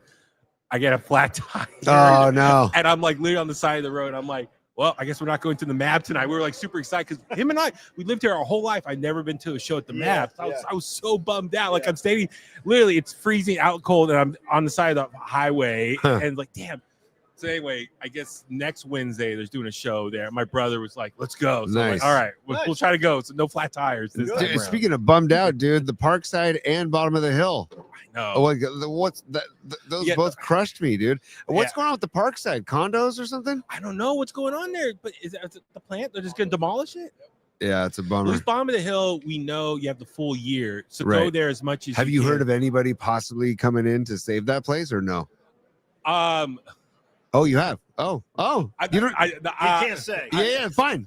But that's No, not a no. That's not a no. Yeah, see, I'm bad at poker. I'm bad at poker. Your Uncle Paul knows that. Like I'm bad. I've heard that some people might want to try to do something. Okay, great. That's what I've Great. heard. But I like, mean, I could see a guy like Billy Joe wanting to maybe do something. legendary Green Day performance when they were releasing the Nimrod album, fall of '97. Yeah. Remember live at 10, the live at 10 spot, MTV. So Green Day did a live performance at Bottom of the Hill. It was live on MTV, and I remember watching it as a kid, and I was like, I want to go to the Bottom of the Hill. Yeah. And every time I go to Bottom of the Hill, I just think of that legendary performance because that night Mike Dirnt, a microphone hit him in his nose was bleeding. No. So Billy Joe had to do a song by himself. Oh. It's all on YouTube. You want Wow. to check it out. Dude, I love it. Yeah. You're right. He is a Green Day encyclopedia. Oh, yeah. I loved when I coached Billy Joe's son in Little League years ago. Yes. I'll never forget. Excuse me. I told you this story. Yeah. About how we had an 8 a.m. game on a Yeah. Saturday. Yeah. Billy Joe had a concert in LA Friday night. Billy Joe's was also on field duty that Saturday. Yeah. I got to the field at 7 a.m. He was already there chalking the field. Yeah. That's the kind of dude. That's the kind of dude he is. Yeah. And I was like, "What are you doing?" And his wife. Have you ever met his wife? Briefly, Amazing at woman. Amazing. Yes. Like the whole family. Absolutely. Yeah. I just had lunch with his older brother Dave Nice. Armstrong a couple weeks ago with No Name. Nice. Yes. Oh, No Name. How's No Name doing? He's doing better now. Right on. If you follow him on social media, you know what he's been through. Yeah.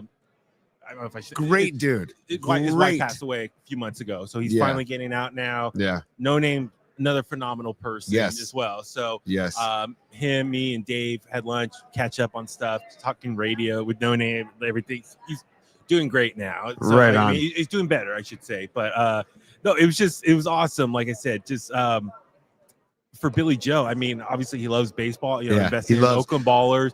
Oakland roots, the Oakland Ballers. We're going to get to an Oakland Ballers game next May when the season comes back in the spring. West Oakland, it's incredible. Raimondi Field, yes. Raimondi Field. It's incredible, and the whole scene that they've set up out there. I seriously, seriously. Billy Joe was at August Hall what's today? Today's Thursday. Yeah, last night. He was doing like was it a soccer podcast?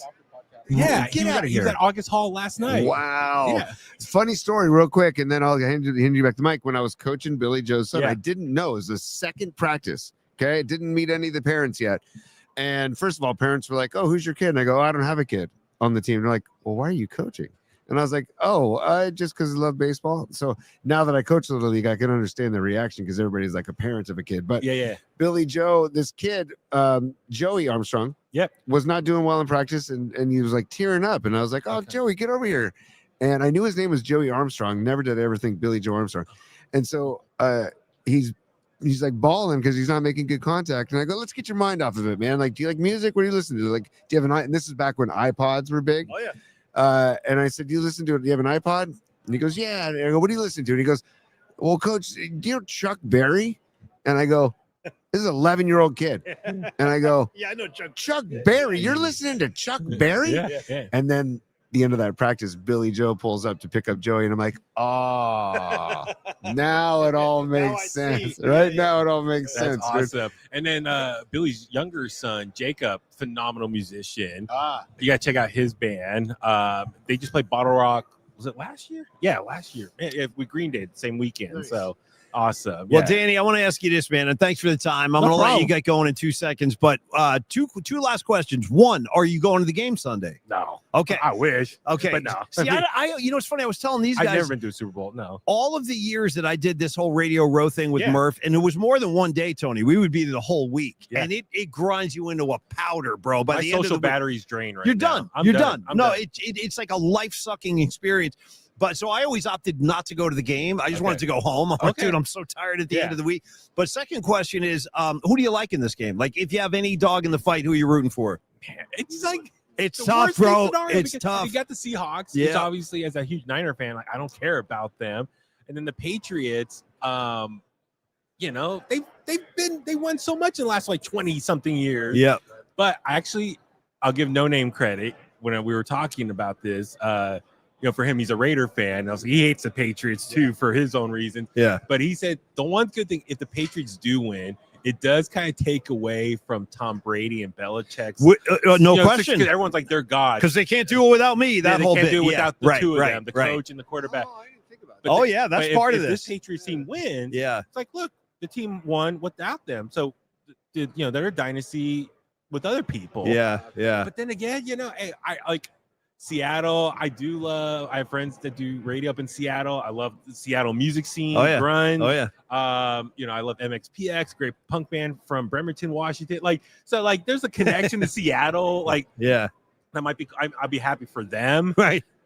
But I don't know. I don't care. I mean, it's like, I feel the same way. I mean, I guess for me, sometimes I think of it as, okay, if the Seahawks win, then I can say, look, the defending champions are in the same division as the Niners, so it just shows how tough. That's what Tony's been saying. Our division is. The problem I have with that, Danny, is I hate the freaking Seahawks. I still can't get over all the hard losses we had during the Harbaugh years to them. So when I look at them, I'm like, ooh, I can't really embrace these guys. But like you said about the Patriots, I have to accept it's a whole new team, whole new complexion, new coach, everything is new. So I'm going to kind of just watch this game and let it unfold.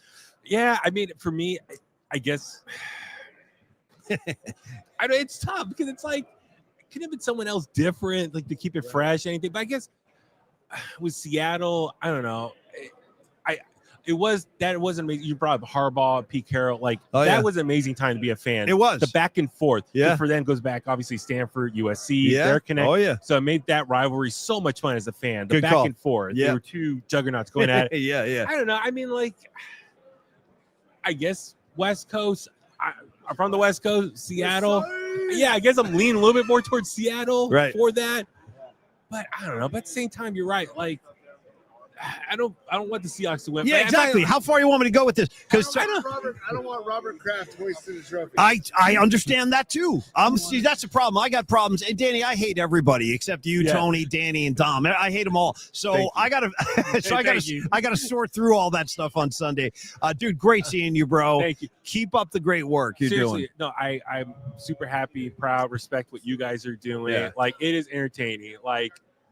Obviously, your fans, I get to know you from a different perspective behind the scenes, the fun conversations in Tony's old studio.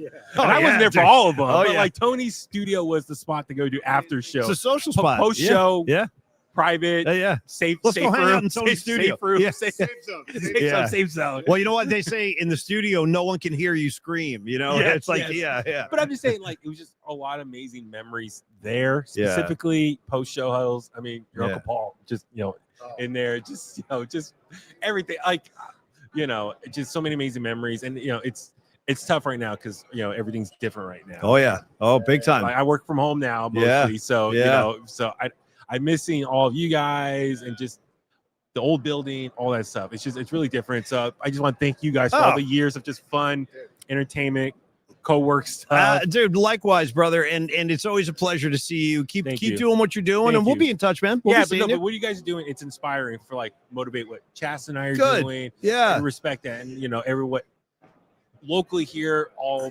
radio hosts doing their own thing on respected YouTube channels. Yeah, man. It is inspiring. You're getting a lot of love. You are. You're getting tons of love in the chat. And also, in the comments. Danny, before you leave, bro, I'm dead serious. We have 3 pizzas from Longbridge. If you're I hungry, try it. yourself. I drove by Jump in. I hear the sponsors all the time on the show. It's legit. So we have plain cheese, we have a pepperoni, and we have a sausage and onion. Help yourself. Ooh. There's plates in there. Do one of each. Do it up. No, we got tons. I've lost 35 pounds recently. That won't kill you. That won't kill you. Okay, thank you. Yeah, reward yourself. Danny, a pleasure, brother. You. Great seeing you, man. Thank you. And so wait, let me know next time your uncle comes on. I will. I love the thumbnail. Yeah. That photo of him is 20, That's dumb. 23 years ago, Totally. real time. I think that was 03 when they came to the boat. I think it's part of the group shot. Yes, it is with Sully. Yes, with Sully. Yes, it is. I recognize that orange shirt. Rest in peace, R.I.P. Sully. Sully. Rest in peace, but Sully. that orange shirt, when they came to the boat from KSO, they took updated photos. Yes, and that was the photo they used forever. Yes. And so I see him leaning over. I laugh every time I see the thumbnail. That's awesome. No, thank you guys. And Thank you, please, Danny. please. And on the way out, just remember. Hey, Danny, tell Chasta we said hello. Yeah. That's Give all. Shasta a big hug for us, huh? Yeah. Seriously. Thank you, All Danny. right. God Later, love you, brother. Be Hey, cool. good luck tonight. Get in that show. Okay, few quick. That was our great friend Danny. There he goes, man. You Yeah. know him as Baby Huey. We just love him as a good kid. I want to thank a few people, if I could. Yeah, but I got I want to get a little. I want to tell you something that I learned today. After the sponsors or before, Tony? Well, this whole broadcast is brought to you by our I sponsors. see. Okay. Yeah. All right. Well, I just want to say thank you, Tom Stack with Coldwell Banker Realty. Thank you also to Dr. Matt Young, the official dental office of the PMP show. And of course, Carlos De La Fuente with Flex Funding. Thanks to all of their support and generosity. We are here. Also want to thank Sports Byline Yes. for hosting us today. Great host for us. And also I'll tell you, the executive producer of the Bay Area Sports Collective, none other than Danny Ogden, who really made this whole thing possible. You said Dangerous Dan. I said Dashing Dan. Are you cool with Dangerous Dan? I like Dangerous. Okay, I'm going Dangerous. You can be dangerous and dashing at the same time. How about Dapper? Yeah. What about Dapper Dan? Dapper we got Dan. Dapper Dangerous Danny. I mean, Nice. we got a couple of Dannies now. We're going to have a Dan off. But anyway, I want to say thank you to Dan Ogden for getting this all in place. And as I look around Radio Row, it is really thinning out now. So Sting is playing at Palace of Fine Arts tonight. But before that Correct. happens, they have a lot of NFL awards to do. So most of the sports writers, most of the personalities have, I think, migrated over there. So we're just gonna chill. We'll keep broadcasting for a while. And then you Totally. wanted to say what, T, before I did the sponsors? I'm just the banner of Sam Darnold and Drake May is staring at us as we do the broadcast. Yeah. I learned today, and again, thank you for the sponsors: Tom Stack, Coldwell Banker, Carlos De La Fuente, Flex Funding, and of course, Dr. Matt Young, Young Dental Group. Paulie, Yes, Tony. two quarterbacks have been in the Super Bowl with the initials DM, and they are both losers in the Super Bowl. Can you name the two quarterbacks? It's hard. It's not easy. I love where you're coming from, Yeah. and I got trivia for you Yeah. right after this. Okay, I'm gonna go. blow your doors off. Go. I love it. Go. I even made notes Yeah. about trivia. Okay, DM. Run it by me one more time. There are two quarterbacks that have the initials DM, and they are 0-2 in the Super Bowl. 0-2. They're both 0-1. They both lost the Super Bowl. And are these players still playing? No, And they're both quarterbacks. both quarterbacks. Dan Marino is one. Dan Marino, boom. That's Okay, one. I Dan remember Marino. throwing him a sound beating at the hands of Bill Oh, Walston. wasn't that beautiful? Sound beating. And everybody was sound. talking about Marino all week long. Danny. Oh, Danny. yeah. What are we gonna do about All Danny? week long. Yeah, all yeah. week. I'll tell you what we're gonna do about Danny. We're gonna let That- Joe Montana. Yeah. That's probably one of my favorite Niner games of all time. Well, how old were you when that game was played? I was 11 years old. That's crazy, man. Yeah. Well, I guess I wasn't that much older than you. Yeah, you would All right, 15? something like that. Yeah. 14, 15. All right, so timeout. So DM, you got two DMs on me here. Yeah. Are you taking me into like the Vince Lombardi era? No, Okay, no, okay, no, okay. no. DM, man. Do you want to know what team he was on? I do. Eagles. Oh, Donovan McNabb. Donovan McNabb. Good call. That's the Donovan one when McNabb. T.O. played with the broken leg. Correct. Yeah, Correct. yeah. So Drake May is also a DM quarterback Which means what? He's going down? going down, and also quarterbacks with with a last name with 5 letters or fewer. Wait a minute. Wait. You see what happens with this guy? Quarterbacks with last names that are 5 letters or fewer This is getting are crazy. 0-6 in the Super Bowl. Give me some names so I can I don't know. wrap my Now I don't know. I So just you know know- the stat. I know the stat. I don't know the names though. Wait a minute. Quarterbacks with last names of 5 letters or fewer? Yeah, or sorry, fewer than 5 letters because Steve Young won a Super Bowl. How is Fewer that than 5 I letters. mean, I can't even think of a freaking single one. Fewer than 5 racking my letters. brain right now. Yeah. Oh, Bart Starr. He was 2 R's. Okay. It's true. Okay, I this is too much for me, bro. I don't have the brain capacity or the bandwidth to get through this. Can I ask you a trivia question? Yes. Okay. PMPers, join in if you want to play along. And this one really surprised me, and it's random. But when I saw this, I was so impressed. I wrote this down. Okay. Since the 2022 season, Yeah. which NFL quarterback has thrown the most touchdown passes since 2022? And I'll give you the number.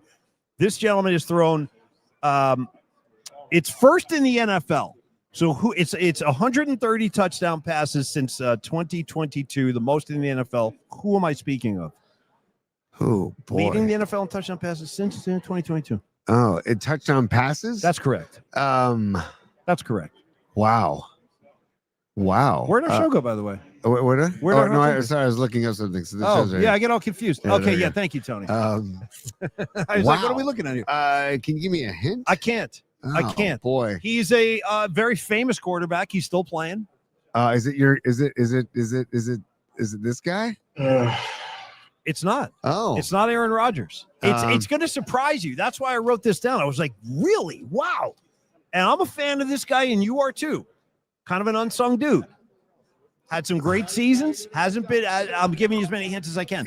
Hasn't played in the Super Bowl yet. I'll say it one more time for you guys who want to play along. Where did our chat line go to? Lamar? No.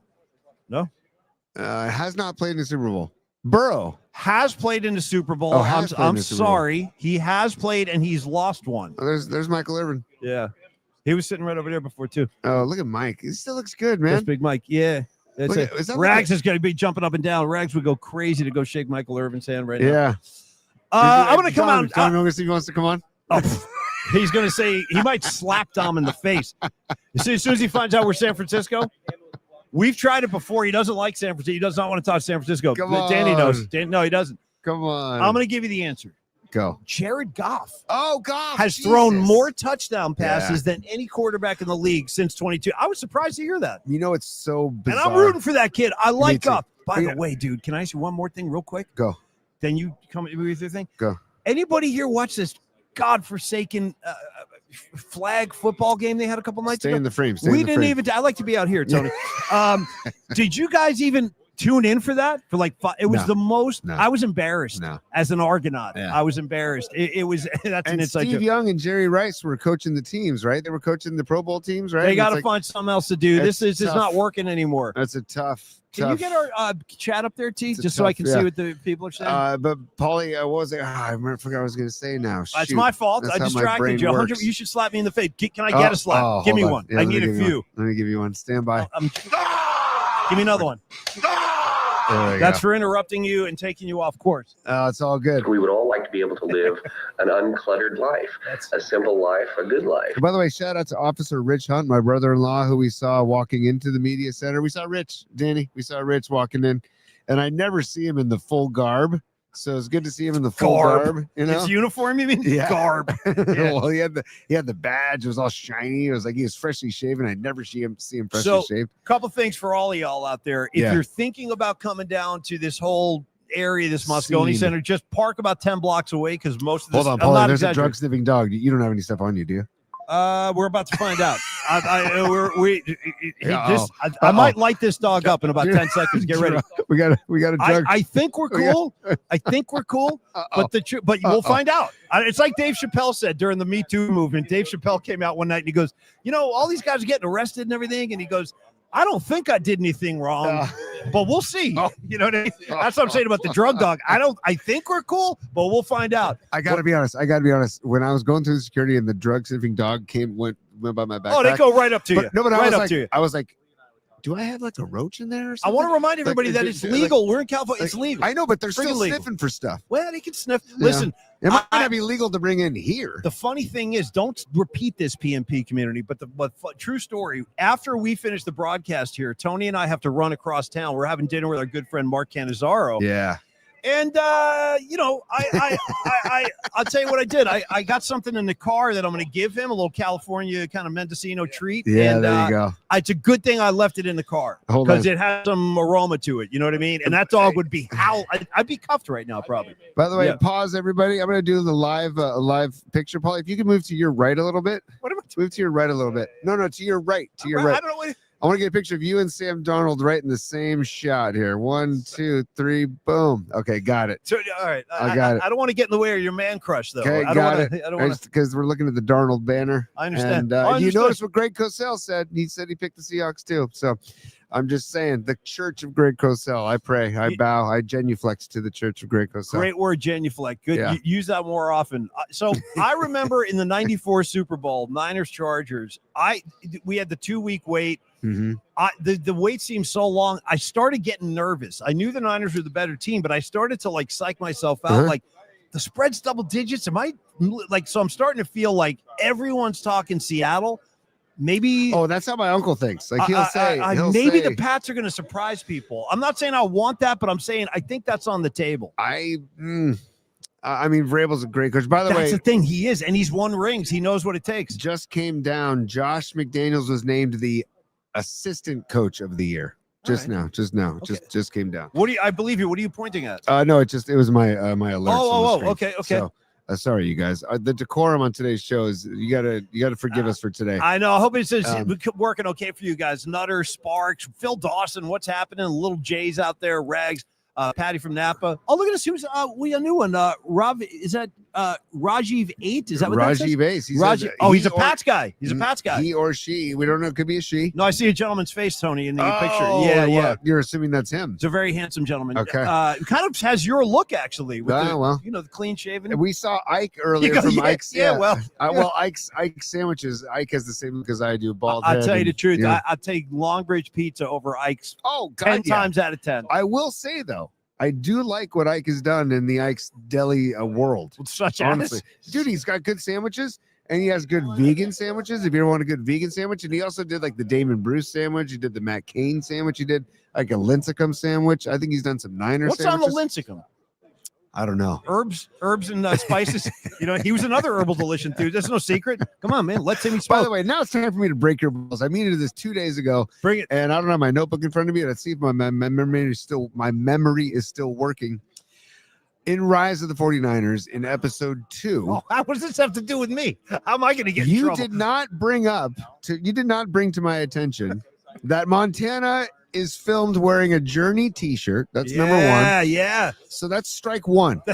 Okay. You're already on my S list for that. Okay. No, I was trying to be gentlemanly and not like ruin all the surprises. Rice and Ronnie, I didn't want to ruin that. Strike 2. Strike 2. Yeah. How prominent of a role Kenny Loggins played with the Niners in the song "This Is It." You know that already. I did not know that. I'm actually shocked to hear Yeah, I that. did That's not know that's that. like common knowledge. This is it. Make no mistake who you are. This is it. Come on, man. Yeah. And then 3. I'm shocked you didn't know the Loggins. I mean, really am maybe shocked. I did, and I just there's a lot of residue. Yeah, cobwebs and such. But number 3, the Femular, the dinosaur that Z-Man brought to the team. Yeah. Dude, I did not know about that either.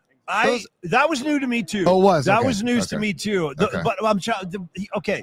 Over the years, I've seen pictures of Keena Turner holding that dinosaur. Yes. I never knew what that was. Yeah, okay. So Okay. it was explained in this this documentary series. Like Kenny Loggins thing, I'm shocked he didn't know. Oh no! that. And then the other thing, 4th strike. Okay, boy, I'm Maybe getting I- my ass kicked.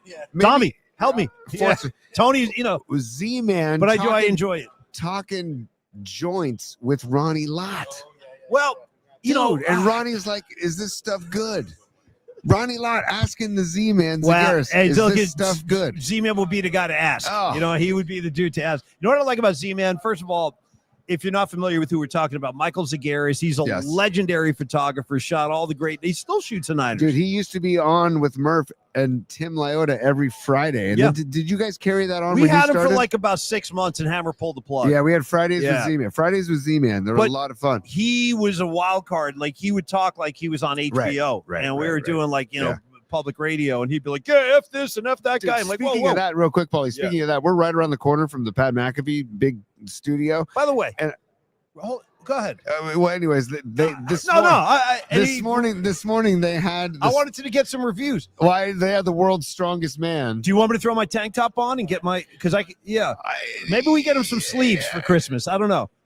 You know what I mean? With the tank, To each their own. you got To we each got their own. sleeves. I don't know.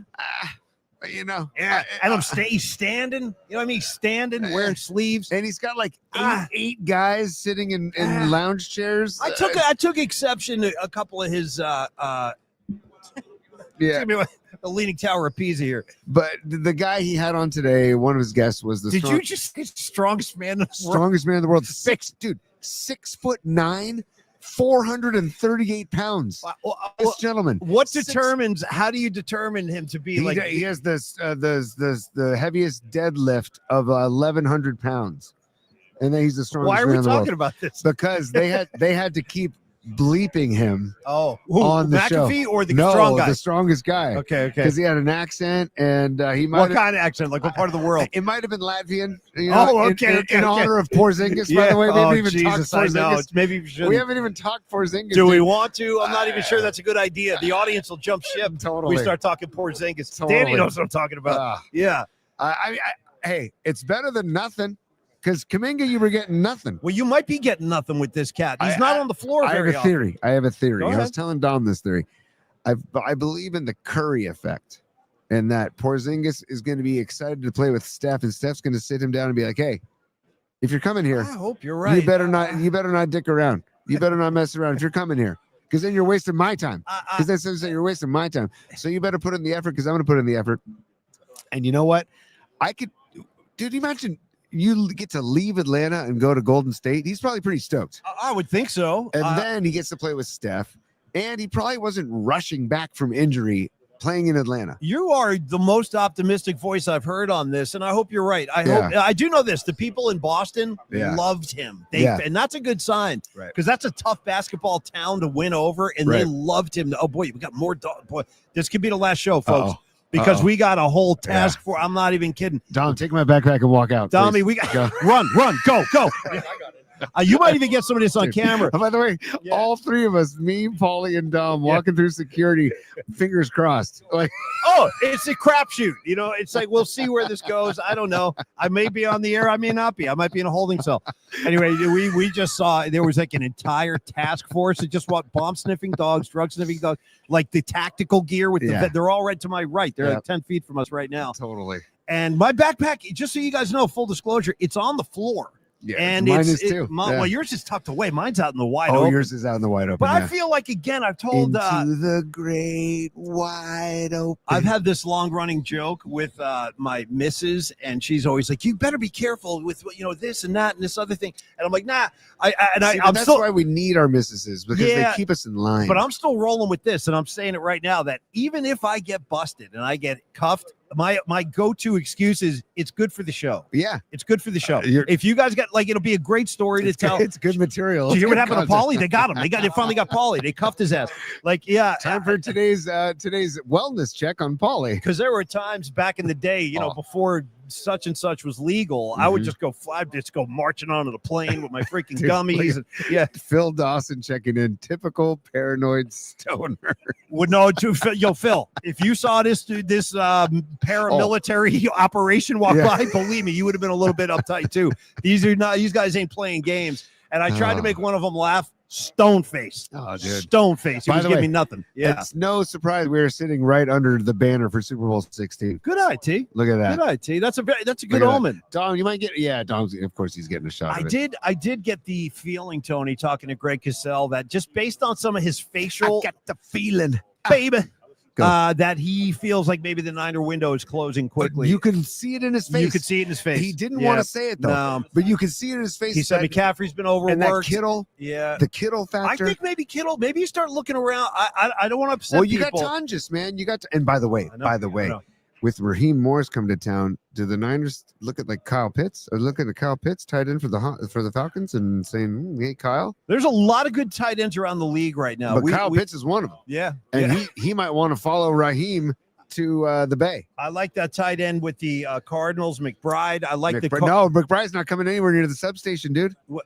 That's true. That's a great call. We just did that. Yep. Yeah. I also like the tight end for the Oakland Raiders. Greg about the substation, getting his thoughts. He wouldn't talk about that though, because he only breaks film down. He's he would probably think of farcical probably. I think and by the way, PMP audience, thank you so much for hanging in there with us today. We hope you guys are well. Big Al, I see you. Hey, Lily, how you doing? From my bail. That's great, Lily. Thank you. Oh, here, no, this is a super. Hold on, you know what? Come on. If we're gonna do it, let's do it, right? Oh yeah, it's business time. And come on, Radio Row, business time. It's business. It's business time. I know what you're trying to say. You're trying to say it's time for business. It's business time. Ooh. Lily Merchant is a super. She says for Paulie's bail, just in case. Thank you, Lily. You know what, Lily? You would be the type of person I would be calling. You get one phone call. Can I call Lily Merchant? Is that okay? To be like, go ahead. Yes, totally. Or also, Patty, maybe I call both of you. Like a conference call. I also want to welcome Captain Leisure, a new member of the PMP family. Captain Leisure, what's up, dude? I love Captain Leisure. He's a friend of mine down in Redwood City, also known as Charlie Neri. What's up, Charlie? Sorry, Paulie. You're good. Captain Leisure. And then we got Arkansas Dave. He says a tush typo. I don't know what that refers to, but I like. If you're talking about ZZ Top tush, then I'm down. By the way, I want to say that you see the strangest things at Radio Row. Dom, am I looking at a dude wearing a freaking swim trunks right now? I got my guy over here. He's got like kind of a 1967 hippie thing going, but he's wearing like swim trunks. Unusual look. But I support it. You want to do? You okay? No, I'm just trying to figure it out. Yeah. Should I ask him? Sure. Swim trunks? No. We had a bet. I was like, I think he's wearing swim trunks. Normal shorts. Okay, man. Well, you look comfortable. I'm kind of envious. Yeah. I finished work. Now I'm on vacation. Where are you from, man? Germany. Okay, All enjoy. right. Enjoy San Francisco. Yeah. Yeah, it's San Francisco. We're a local show. Yeah. Was my second Super Bowl back then 10 years ago. It's Super Bowl 50. Levi's. Yeah. Well, All right. welcome to San Francisco, you guys. Are you going Enjoy. on Sunday? Are you going to Sunday? All right, All enjoy. right. Yeah. Who do you like, Seahawks or Patriots? Stand by, folks. To be honest, I have no Yeah. preferred team. Okay. Yeah. Everybody in Germany hates the Patriots. Yeah, well, Okay, yeah, that's funny. yeah. So My last name is Ryan, by the way, like the river. So there you go. Yeah, Yeah, Like the first name of Ryan Fitzpatrick. yeah. nice, dude. Nice. Yeah. Stand by, folks. Raymond said, "Hey, who was the last quarterback you sacked?" And he said, "Ryan Fitzpatrick." And then they're like, Nice. Nice. "Nice wife." All So right, on. yeah. So here we go. Yeah, Let's get yeah, this him on. going. Come on. Yeah, here we go. Here we go. 5 minutes. Yeah, Yeah. Go for it. All right. So have a seat. So we're being joined by one of our German correspondents right now. What's your name? Christoph. Christoph. Welcome aboard. I'm Paulie. Paulie. That's Tony. Tony. And that's Dom. Dominic, And nice to now, meet you. folks, you heard me speculating. I was like, I see a guy over there. I think he's wearing a bathing suit. Let's find out.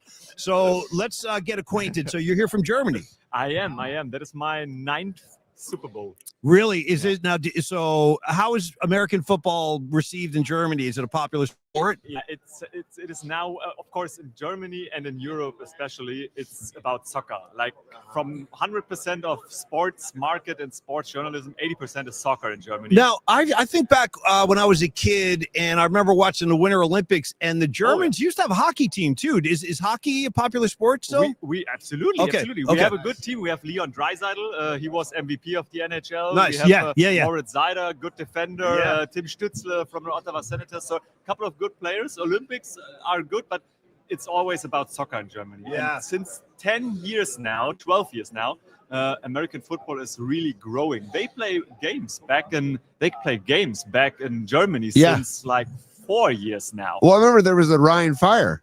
Absolutely. Yeah, the Ryan Fire. NFL They Europe. won. I think. What's his name? The coach of the Niners, Tom Sula. Jim Tom won. Sula. Jim Tom Sula Met him won a couple of times. a Ryan Fire He's- championship. He's good at the glass. He's good in talking ball. Best moment of the day, right there.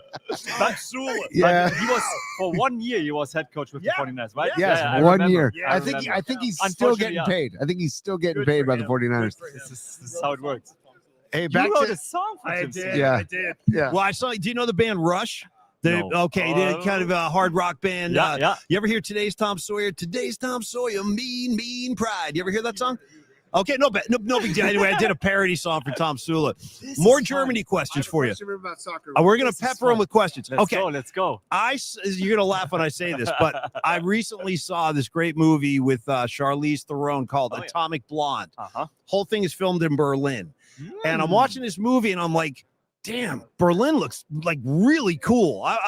Tell me about Berlin. Is it a long way of me asking? This is where I'm from. I'm born and raised in Berlin. Okay. Now living in Munich, but Berlin is. I always compare U.S. cities and Berlin. I always compare that to Philadelphia. Okay. Because it's a little bit rough. People are maybe they don't laugh you in the face, but they punch you in the face. Oh, yeah. But if you get used to them, Yeah. get to know them, there is heart. There is Right. heart inside, and there is honesty. And this is what is Berlin. Right. A lot of passion, probably. It sounds like And very passion, passionate absolutely, people. absolutely. Yeah. Yeah. Tony, reintro. Well, reintro, but I want to ask about German soccer. Back to where is Schweinsteiger? Oh, he's living the dream. He's Yeah. now the expert for German national games on the biggest channel in Germany. Okay, he played for Chicago Fire, I think. yeah, that's right. That's right. That was one of his last teams. That national team was amazing. I mean, but since we are on English broadcasting, I can say that in Germany. I can't say that on air, but he made a big mistake. He was married to a tennis player, Anna Ivanovic. Oh yeah. Yeah. Most beautiful woman in the world, but I think they are split and getting divorced. It happens, man. So Schweini, that's a failure. to reintro you, Christoph, right? Yeah, Okay. yeah. So first, just to let you know, we have an audience here, and I'm looking at our comment section. They're all going crazy, saying welcome. One of our listeners is saying, "I grew up in Berlin." Oh, let's go. He says, "Ask him if he knows Atlia Strasse." Attila Straße. Okay. Of course. Speak to it. Yeah. Of course. Yeah, I not lived there. That is a street you maybe only pass by if you don't live there. But Berlin has some beautiful places. Attila Straße is maybe not one of them, but it's a good place. Rock and roll. Okay, Yeah. and now a music question for you. Oh, I know you're younger, but I see a lot of people asking for this, so I have to do my due diligence here. Let's go. Klaus Meine, Rudolf Schenker, and the Scorpions. Are you a fan? Every German, Big City Nights. You Every keep me German- running. Yeah. every German knows the Scorpions. Yeah. Because they had the song When the Wall Came Down. Gorky, bro. Yeah. The whistle. The wind of change. Yeah, wind of change. Yeah, I Wind of didn't get change. the wind Yes. of change is Down to Gorky Park. and I'm from Bro. the eastern part of Germany. I'm from Oh. the eastern part, so this song is I'm too young. I was Sure. born behind the wall, but the wall came down Yeah. 3 years after I was born. But I know that for a lot of people in my part of Germany where I was born, Yeah. this is a really important band and this is a really important The song. very important song. Yeah. Absolutely. of change. Generations will be listening to that song. Absolutely. For sure, Yeah. absolutely. They Absolutely. already do. They already do. Christoph, have you been here all week? When did you come yeah, to town? yeah. On Sunday. And is there anywhere that you've been this week that really stood out to you, or did you get out to the coast? Did you see the ocean? Did you... We've been at Fisherman's Wharf. Okay. Just to look around. Oh, yeah. I have the Golden Gate for Saturday morning. Nice. To go there. And unfortunately, the drive to San Jose is a little wide, so Yeah. we're driving 1.5 hours every day, All right. back and forth. So Check this out, bro. I'm going to help you out real quick. Now, Let's if go. you don't like what I'm saying, don't even worry about it. Just shake it off. But I'm going to keep it real. We're in California. Yeah. We like to puff on the herbal delish. I smelled maybe a little bit. Even at 4 a.m. when I arrived. you No, know, it's a widespread you thing. can- So, couple things on that. One, is it legal in Germany? Can you smoke weed in Germany? It is legal since last year. Yeah. Okay, good. Yeah. Oh, so it's not that taboo for you. Okay, good. I was no. going to say, while you're in town, you might want to take advantage because you can walk right into a shop and Absolutely. have Dispensary. anything you want. I Yeah. remember since I started broadcasting, I've been to the US a lot, and it wasn't legal back then in No, the US, maybe no. only in Denver or in Colorado. Couple of areas, yeah, right, a couple right. of areas. And I remember the first time when it was legal here, Yeah. I was going to a dispensary and sent pictures and videos to all my friends in Germany. Look and at I this. said, Yeah. guys, Yeah, it's yeah. legal here. Yeah, it's legal here. My man knows. He already knows. Okay. Christoph, you said you were working earlier today, so Yeah. you're a broadcaster as well. Absolutely, yeah. So what is the where can we find your show? Where can we find And your? Unfortunately, the channel who started broadcasting, Yeah. my channel, Pro7, Okay. lost the TV rights. Okay. We did it for 8 years. Oh wow. And now I'm only here for our online department and for our news shows, doing like stand-ups. I did. You definitely have a face for TV, man. You're not made for radio. And what Yeah. I really can tell you, the good thing is my face is so recognizable that players remember me. I saw Cliff Averill at the Seahawks facilities today, and he remembered when he That's quit awesome. his career. Yeah. He remembered he's been in Hamburg. We did an interview, and he said, "Wow, I remember you. This is pretty cool." Has It's pretty anybody cool. ever? Now, this is going to be before your time, but Yeah. I see it. I bet you, Tony, when I say this, you'll see it too. There was a very famous tennis player named Bjorn Borg. Oh Of He was course. Swedish. I believe he was He Swedish. was Swedish, yeah, Dude, yeah. you're almost like the son of Bjorn Borg. You see that? I The headband. the headband. Yeah. Yeah. You probably get take this VIP one. service I everywhere. take this one. The Bjorn Borg comparison. That is not a bad thing. No. But you know that we had Boris Becker.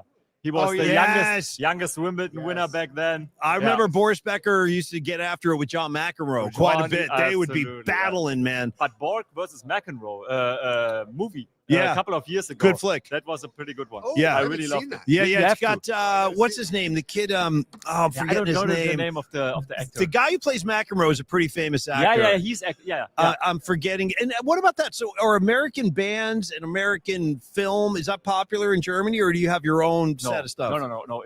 It's not like in India where there is a big film industry Right. who's all over the country. It's basically Hollywood movies. There is a small part of movies who come from German actors, Right. but actually they get famous and big acting in the US. We have Till Schweiger. He's an Austrian. Everybody knows from Inglourious Bastards. Oh, Christoph dude, Waltz. yeah, love that movie. Love yeah, that movie. yeah, that is good. Back to this Borg McEnroe movie. I just looked it up.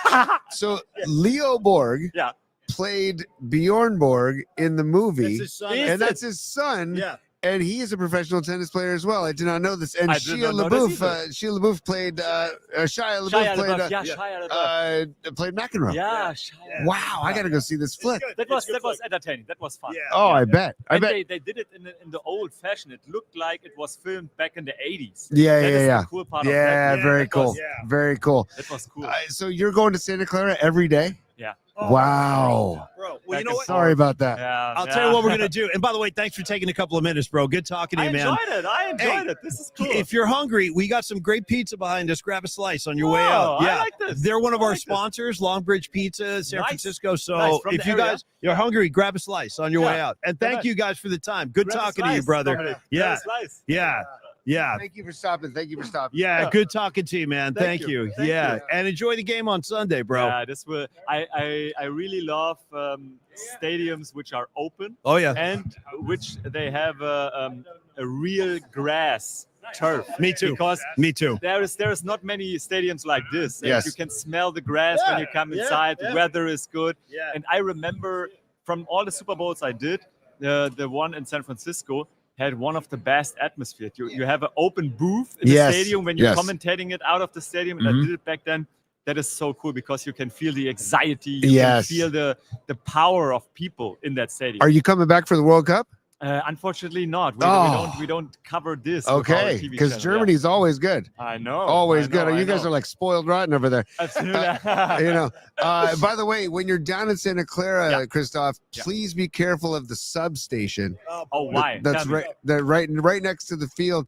There's a whole theory out there. They said you have to come with public transportation. I've been to the stadium yesterday, and Yes. they said use the public transportation. Yeah, But what well- is wrong? What is wrong with? Well, no, this? there's a power station right next to where the 49ers. I read that. Okay, so and yeah, there was a German player back then for the San Francisco 49ers, Mark Nesocha, special teams linebacker. Incredible. Played a couple of seasons. No, this is our guy. incredible. I met him, and I know him. Yes. And, when we interviewed him, that was a topic I talked with him back then. In Come on. 2018. Yeah. What year? 2018. Yeah, 2018. Because See, they've been talking about this forever. and there were so much injuries, and I now saw Yes. them pop up again. Yes. That they discovering maybe See? this could be something. Yeah. Christoph, I hope you don't like tear an ACL down there or anything. You know, ACL tears are down, I read, but Yeah. Achilles are up. Achilles are way up. Yeah, seriously. But 2018, they've been talking about it since 2018. See, oh man, Yeah. I always root for Germany because I'm part German in the Olympics. I mean, not the- in yeah. World Cup, Yeah. and the Olympics. I always keep an interest. And then the Schweinsteiger. I love that he's still involved with soccer. This is, I can tell you, I think maybe you know him, Dr. Chow. He was yes. 20 years for the LA Chargers. Yes, And yes. he was the doctor back then when Philip Rivers played the AFC Championship game without the ACL. That's And right. I asked him today at the press conference because I'm really curious about this, how Lindsey Vonn will do this downhill Oh, yeah. without her ACL. What do you say? He said that probably won't work. All right, because this you is got to a- go side to side. Yeah, and he said Philip Rivers couldn't run 8.5 miles per hour. She's going down 85 miles per Yeah. hour. And this sport is like Achilles dependent. Yeah, absolutely. I'm really rooting for her because she Oh, was that's a good great. friend of a German ski driver, Okay. Maria Riesch, and she talks German pretty well. Okay. You can talk in German to her. Nice. She's fluent in German, Right on. and Germans root for her. You know what? Okay, let's end the interview like this, Yeah. Christoph. I have a good idea. go. I'm going to ask you to speak in your native tongue, Oh yeah. and I'm going to ask you to say, I love being in San Francisco. Go 49ers, and I love Paulie and Tony. Go ahead. That's- All right, give it a shot. Okay. No, right into this. Yeah, there's the camera. ja, Right. that's camera. Okay. Leute, ich bin super gerne in San Francisco. Eine geile Stadt, geiles Wetter, 20 Grad hier. Ich trage meine Badeshorts. Ihr seht das, ich trage meine Badeshorts. Ich habe Paulie und Paulie und Tony getroffen, konnte hier mich 10 Minuten um Kopf und Kragen reden. Ich hoffe, ihr hattet Spaß dabei. Es war ein Spaß für mich. Peace out. Yeah, dude. Christoph, great meeting you, brother. Happy trails, man. We'll be in I touch. take a slice. Yeah, take a slice. Definitely take a slice. See what we're doing, folks? We're bringing worlds together. We're brokering peace. You know what I mean? Oh, yeah. Stand by, Tony. Let me grab Christoph's mic here. Christoph, the star of the day. I almost feel like we should just keep going. I told Dom, I said, I just want to start grabbing people that walk by. I said, dude, So- bring me a janitor. How Fine. long does it take to clean this joint? Fine. You know what I mean? Fine. Yeah, Uh, help yourselves, guys. There's yeah, three no. different kinds. Dig in. Yeah, It is. I enjoy this because it's funny. incredible. You, We got to talk Jim Tom Sula with Christoph right there. you don't get that every day. Nope. No, you no. don't get that every day. And you also don't get a whole German shout out every day. Yeah. No, dude. Today's Tom Sula. He gets high on you, Yeah, right? he does. He does. With the Spacey invades, He gets by on you. Yeah, every time, every single time. And it all started with the shorts. Were you at that It dinner all at Levi's started with that the day? shorts. Well, I saw this cat. I'm Yeah. like, bro, this guy, Yeah. I think this guy's wearing a bathing suit. That's what started the whole thing. Try and stay in the frame, Paul. Nah, I'd rather not, if you don't mind. How you guys doing? Dan, get on camera. Come on. Yeah. Get Danny Yeah, out. come on. Let Danny take a bow. Come on. So this is our executive producer of the Bay Area Sports Collective, Dan Ogden. This is a gentleman really that made this entire day happen. I'm going to give you the mic, 100%. Danny. Yeah. This is Dan Ogden, who is also Tom Tolbert's producer and one of the greatest people we've ever worked with in the industry. And Dan really did say, hey, guys, I'm going to try and get you guys on Radio Row through Sports Byland. Thanks again, Sports Byland, for having us. And shout out to Darren Peck, too, as well, for letting us take the table for the day. But Dan, thank you, first of all, for making this happen. Yeah. And second of all, how's Tommy T? How's the Tolbert show? Paused, I guess. Yeah. is probably the best way to say Cool. it. Cool. We'll see probably as time moves on here. Yeah, but you guys have crushed it on the show so far, dude. It's like- been fun. Oh, you guys have been great. And where's Mad Max today? Is he around? He is not. I'm trying to get him a pass for tomorrow. Okay. See, look at Dan working passes for everybody. By the way. Yeah. My main focus today was you guys. Yes, thank you. Thank you. And then, I'm gonna try to get Max in tomorrow. Just let him kind of experience the vibe a little bit, and doesn't really have anything to do. But if I can get him in just to meet some people, intro him. Just, And by the way, Max is also a producer for Tom's show as well, and he also works for NBC Sports Bay Area. Sports. He's a Yep. good dude. Yep. Yeah. And talented dude. Yeah. Talented dude. Yeah. Yeah. Very good. So how's it been so far this week? It's been fun. Yeah. It's honestly really been a blast from the past, I guess you could say. I feel that way too, man. Clay Travis walking by. Yeah, you see, we had a Cam Newton sighting a few minutes ago. We had a Michael Irvin sighting. But I was telling these guys, Danny, you can see how this room is cleared out. Oh, yeah, I mean, I'm not kidding, folks. It's almost empty in here. Tomorrow at this time, all of these like step and repeats and backgrounds and stuff will be down. Oh, okay. Because everybody will be done for the week. And yeah. So Friday, really, Monday, Tuesday, quick Radio Row. Because I worked between 95.7 KMBR. I think I worked at least 6, maybe 7. Mm-hmm. I think it was 7, and I was basically in charge of the booking for 6 of them, at least 5. Between the two stations. Actually, 10 years ago, well, I'll get to that in a second, but Monday, Tuesday kind of ramp up. You're finalizing your guests, your schedule, etc., whatever. It's crazy, man. Wednesday, Thursday, crazy. Yeah. Friday morning, also crazy. Yes. And then Friday midday, basically, it just drops off the it's about cliff. as busy as it is in here, but with just everything, all the equipment's gone. Yeah, because a lot of shows, and I used to do this with Murph, is we would do our last broadcast on Friday, tear everything down, and then literally go catch a plane. Right. And I know a lot of other people do that. They will fly home tomorrow, so this place will clear out. But I can see, just for the audience at home, like Bleacher Report stages in front of us, the ESPN stage is over there. Tony said he saw McAfee. Yeah, McAfee stage is over there. Yeah. Oh, and have you seen the guys set up? Like First Take was set up outside on Embarcadero today. I didn't see that. Yeah. Rich Eisen is set up that somewhere too. He's by the ballpark, I think. Cowherd is somewhere else. And what's interesting about that is those are high-profile shows. Right. It almost hurts them sometimes that they're in different locations because, I'll give you an example.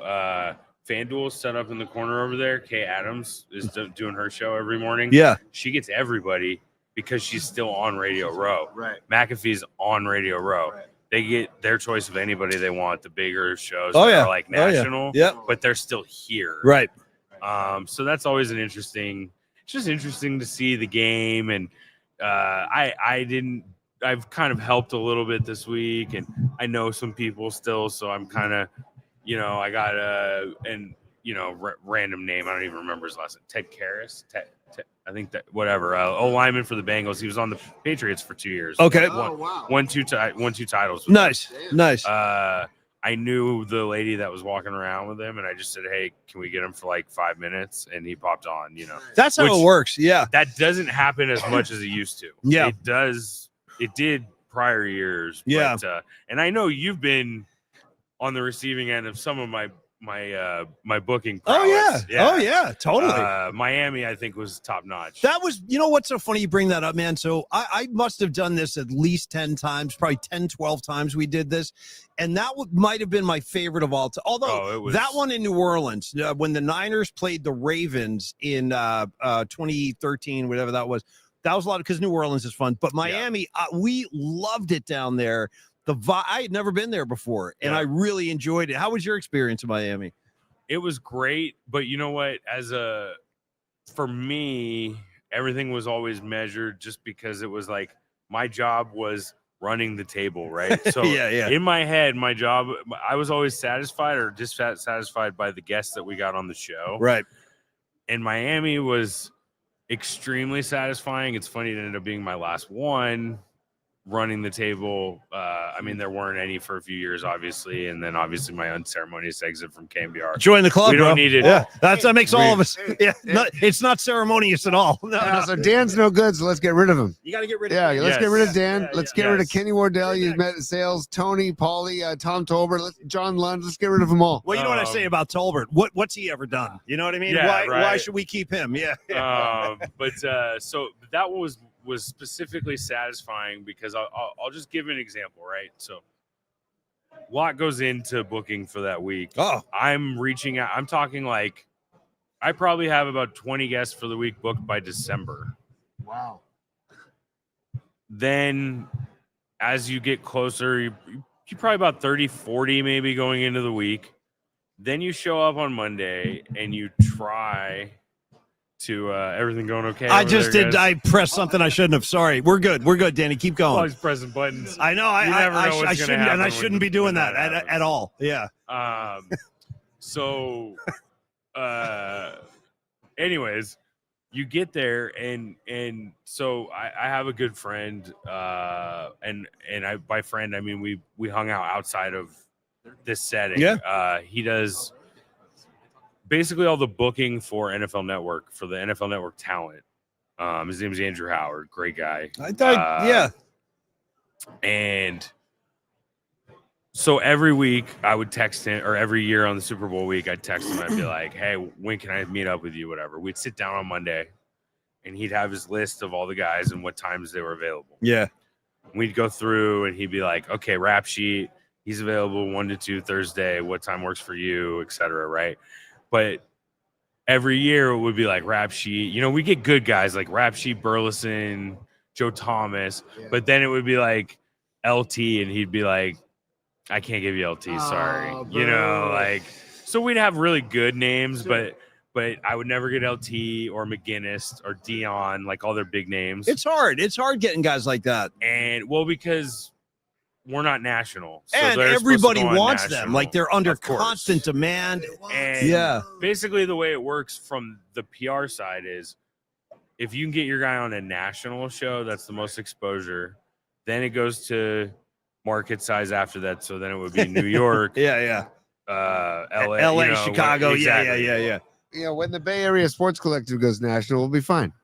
Exactly. Yeah. So exactly. there we go. So there we go. So Miami, I sit down with him and I go, okay, who can I not have this week? And he goes, you guys are in the game. You can have anybody you want. Nice. And I had Dion on with Papa. LT, Nice. I think, came on with Papa. We had McGinnis. We had, I think you guys might have had Thomas and Burleson. We had Baker Mayfield when we were in Miami. And that one was unscheduled. He was good too. Do you remember when Baker sat down with He us? was with Special Olympics. Yeah, correct. Yes. Correct. Here's a funny story, Danny. This is a funny Super Bowl radio. One of my better PR friends. Yeah. It was unscheduled, and I said, if you can give us 5 minutes, and he sat him down at the table. But No, anyway, yeah. those kind of things, man, those unplanned things usually are the best. So we got Joe Montana once at the Super Bowl, and ready for this? We got him because it had nothing to do with guest bookers or KNBR, anything like that. We knew a guy who lived in Joe Montana's building when he was living over at the Millennium, whatever. Yeah, we knew his next the door one neighbor. that's still sinking. That's the Yeah. one, the same one. And Joe doesn't live there anymore, by the way. He moved Shout out. San Francisco. Yeah, they're sinking. Sinking Our buildings. buildings are sinking. Other than that, we're fine. But anyway, our buddy Stefan called us and he said, "Hey, Joe's coming into Radio Row." And I said, "Stefan, do me a favor. Ask him to stop by our table." Because we were right by the entrance to the room. Okay. So you kind of had to walk by us. This is when we were in New York. That was like 2015 Oh, yeah, or yeah, 16, okay. something like that. Yeah. And he did it. Our buddy, who doesn't have anything to do with radio, put a bug in Joe's ear. Joe walked right over to us, sat down, and we had like a great session with Joe. Awesome. But that wouldn't have happened if it wasn't for the guy that we knew. Because Joe, he walks in the room, there's 80 million people that So want him. He was one of my two white whales were Montana, never got him. Yeah. I He's had him tough. both once. He canceled on me. He's tough. Number 2 was Dion. I did get him. And he did the interview inside in sunglasses. Oh, yeah. Hold on. Let me, you know what? I was speaking And I of. want to believe if I can remember correctly, Go ahead. if I can remember correctly, he was promoting hair plugs. Oh, good. I believe so. I believe so. All right. Go Dion. And by the way, I mean this. Okay, folks, I mean this. I'm here, and this is the way I'm going to roll for the rest of Radio Row. Did I get you any in Miami? Did I get you guys any of either of the twins, the McCourtys? Or, Yes, we had the freaking McCourtys. Yeah. I think we had both of them, Yes, actually. Yes. yes. Yeah. And then Papa and Lund had the Griffins, and I got a video of the two of them riding the Mountain Dew tricycles. The other one I remember in Miami was Dante Whitner in the jumpsuit. He had like the matching sweatsuit. You remember that? The blue on blue. Yeah. You were there for that. Yeah. You know what's crazy too is you look at all these setups. Like behind Dan is the Bleacher Report stage, and they've got like skee ball up there, and of course they have. They're not even doing like a show. They're not doing a show. No, it's just like activities. Wow. Like my friend had my friend was taking around skee ball. Yeah. My friend was taking around Trey McBride this morning. Oh wow. And I saw him over there. I went over. I was like, "Oh, how's the day going?" You know, and he's like, "I'm here in the Bleacher Report." I was like, "Is this even a show?" He's like, "No, he's up there doing some bullshit." Dude, right. Yeah, exactly. Like, dude, skee ball. I mean, and I'm a fan of skee ball. I love by skee the way. ball. Me too. And but you don't see it, especially at the Super Bowl You don't see Radio Radio Row. Row. Yeah, No, it's no. wild. But Trey McBride, keep him away from the substation, Dan. yes. Yeah. Yeah, let's Okay. hope so. Right. Let's hope so. Apparently, he was telling me, great guy. Oh yeah. He has a really interesting like story, personal. Trey story. McBride. Yeah. Him and he has I think a twin, Okay. and it was IVF. 2 moms, Wow. and they were both like high class, world class athletes. Mm. And he's like, he is the nicest guy you Oh, will nice. ever meet. Yeah. Nice. So sorry, Niners fans. I know he is an enemy, sort of, but Yeah, he's he a great is. guy, supposedly. And Yeah. by the way, if we want to be fully transparent, it's Paulie's favorite word, being transparent on Okay. the show. Okay. Is Dan is a diehard Jags fan. Yes, Jags yes. fan. Hey, So yeah, I got a fist bump from Trevor today. Nice. My day was made. Good. nice. He turned around. He was walking by. I said, "Go Jags." He gave me a fist bump. He probably doesn't hear that a lot in this No, room, no. you know. And by the way, dude, Danny's getting ready for the Robert Saleh Liam Cohen matchups Yes, twice a yes, year. yes, Jags Titans. Yeah, Here we it is. go. Robert Saleh, former Jaguar linebacker coach. Oh God! Wow. Good trivia. Damn, Yes. dude. Also, Huh? defensive coordinator Gus Bradley, former Jaguar head coach. You're right. Yeah. Dude. Gus Bradley is the second worst head coach in NFL history. Is it Tom Sula? Is Tom Sula one? It's up there. No. Actually, I put Chip Kelly it's, ahead of that. Ahead of freaking winning percentage. Yeah. Erickson up there? Dennis Erickson, Winning dude. percentage. Okay, so Oh, the Mike criteria. Mike Nolan? Oh, come on. Be No, nice the to Mike. criteria I like Mike. is Yeah. winning percentage. I think over you have to have. I think it's 4 or 5 seasons. Yeah. He's second. He's 14-47. Ooh. But Ouch. Buddy Bell, number 1. Do you know who Buddy Bell is? I do. Yes, I Buddy believe he Bell. owned the team as well. God bless America. So he like what is he going to fire himself? Yeah, I'm fired. And yeah. somehow Gus Bradley kept the job for 5 seasons at 14-47. Hey, That's man, the life of a Jags fan. we guys. just gave you your Jags minute on the PMP show, and Danny Ogden, bro, thank you for stopping by, really, and thank you for everything you did. Thank you, man. Of course. Appreciate Oh, yeah. that. Yeah. Danny's good people, and he got us in the door today, so I'm going to let him roam free. We're back. Oh, hold on, stand by. Ollie, you said roam. Roam if you want to. What do you got a problem? Roam around the world. Don't make me have to defend Fred Schneider. I'll come rushing to his defense, I bro. can't handle the sunglasses. I know it's obnoxious, isn't it? Yeah. Anyway, so I was thinking about the Niner game, Tony. Couple thoughts. I'm glad you weren't wearing those with Greg Cosell. I would never. I'm doing this to make fun of the whole thing. I Like, know, I needed I them know. outside I know it's because just hard for me to look at you right it's now. awful. It's freaking awful. Let's see what they're saying on the thing. I don't want to press the wrong button. Get me back to my Hey, people. can I have that beanie over? My head's a little cold. Sure. I'm gonna need it back though. I know. I'll give it This back thing's to really you. important to me. Come on, man. I'll trade you the Fred Dean shirt for the beanie. No, give me if the you- beanie. Okay. Give me the beanie. Stand by. It's a little Stand chill. by. The AC's pumping in here, dude. Can you? I had to jack it up, man. I got so cold I threw my shades on, Tony. Of course. Can you get the chat back? I'd like to see what our people are saying. And I almost feel like I love this beanie. I have one too. it's the best. We got that at the Viking playoff game. We They were did. giving those away. We did at That's the back when the Vi. Niners used to make the playoffs. All right. Anyway. Paulie the Terminator. Phil Dawson said Paulie the Terminator. Yeah. Is that a Stabler jersey? Well, he's a lot of Sergio Romo in that dude right And there. is that a Ken? The guy just walked by. He's like a spitting image of Sergio Romo. And I think he's wearing a Ken Stabler jersey. Good for him. Yeah, good Why, for you know him. what? Here's another thing about the snake, dude. The snake. Here's why the Pro Football Hall of Fame can go fly a F kite. themselves. That too, because they do things like they disrespect Ken Stabler, Right. who I really thought was one of the. He was a great quarterback. Yep. They wait till he dies. Oh, you know what? You're in the Hall of Fame now. Oh, cool. Thanks, man. Yeah. Now I get to not even attend, and my family's broken hearted. Anyway, I hate when they do that. These posthumous kind of like inductees, you know, when it should have happened. Sorry. Oh, my bad. It's My bad. business time. I thought you were done. I apologize, Paulie. But I'm just going to go to it. You want the longer one? It's business. It's business time. I know what you're trying to say. You're trying to say it's time for business. It's business time. Ooh. We've got a couple more supers we want to give some love to. Escobar Cheeks the third says S. Lebe Christophe. Dude, Christophe. How'd you guys like Christoph? We're just rolling the dice here, folks. Christophe ruled. I liked Christoph. Though, look, there was a lot of charisma there with Christophe ruled. This guy, the Sergio Romo's back. this guy. Yeah, dude. Well, you don't want to upset him, you know. No. And Escobar Cheeks with the follow-up super. He says Primo D.O. Primo D.O. Escobar Cheeks. What's that? Oh, for Dan Ogden. Primo D.O. Nice for Dan I like Ogden. Patty Nice. and Napa. When the lights go down in Moscone. Dude, nice. Bam, bam, bam. Nice. You got it, Patty. And the sun shines on Santa Clara. Patty, quick question for you, and I'm not kidding. I said this months ago. Why is Journey not part of this halftime show? I'm not a joke. Yeah. I mean that. They've probably sold more records than 90% of the bands on the planet. Patty, why didn't Paulie tell me that Joe Montana was wearing a Journey shirt in Rise of the 49ers? You got to keep watching, dude. That shirt comes back later. It comes back later, and Steve Young is like disrespectful to it. Ooh. Yeah. I'm dead Oh, serious. Steve. I'm dead serious. There was a lot of intrigue in that show. Come on, Lefty. And Hang on. I want that shirt too. Oh, It's it's a got great like the shirt. Journey Yeah. captured It's a with the great Niner shirt. helmet in the Yeah. middle. It's a It's great shirt. badass, man.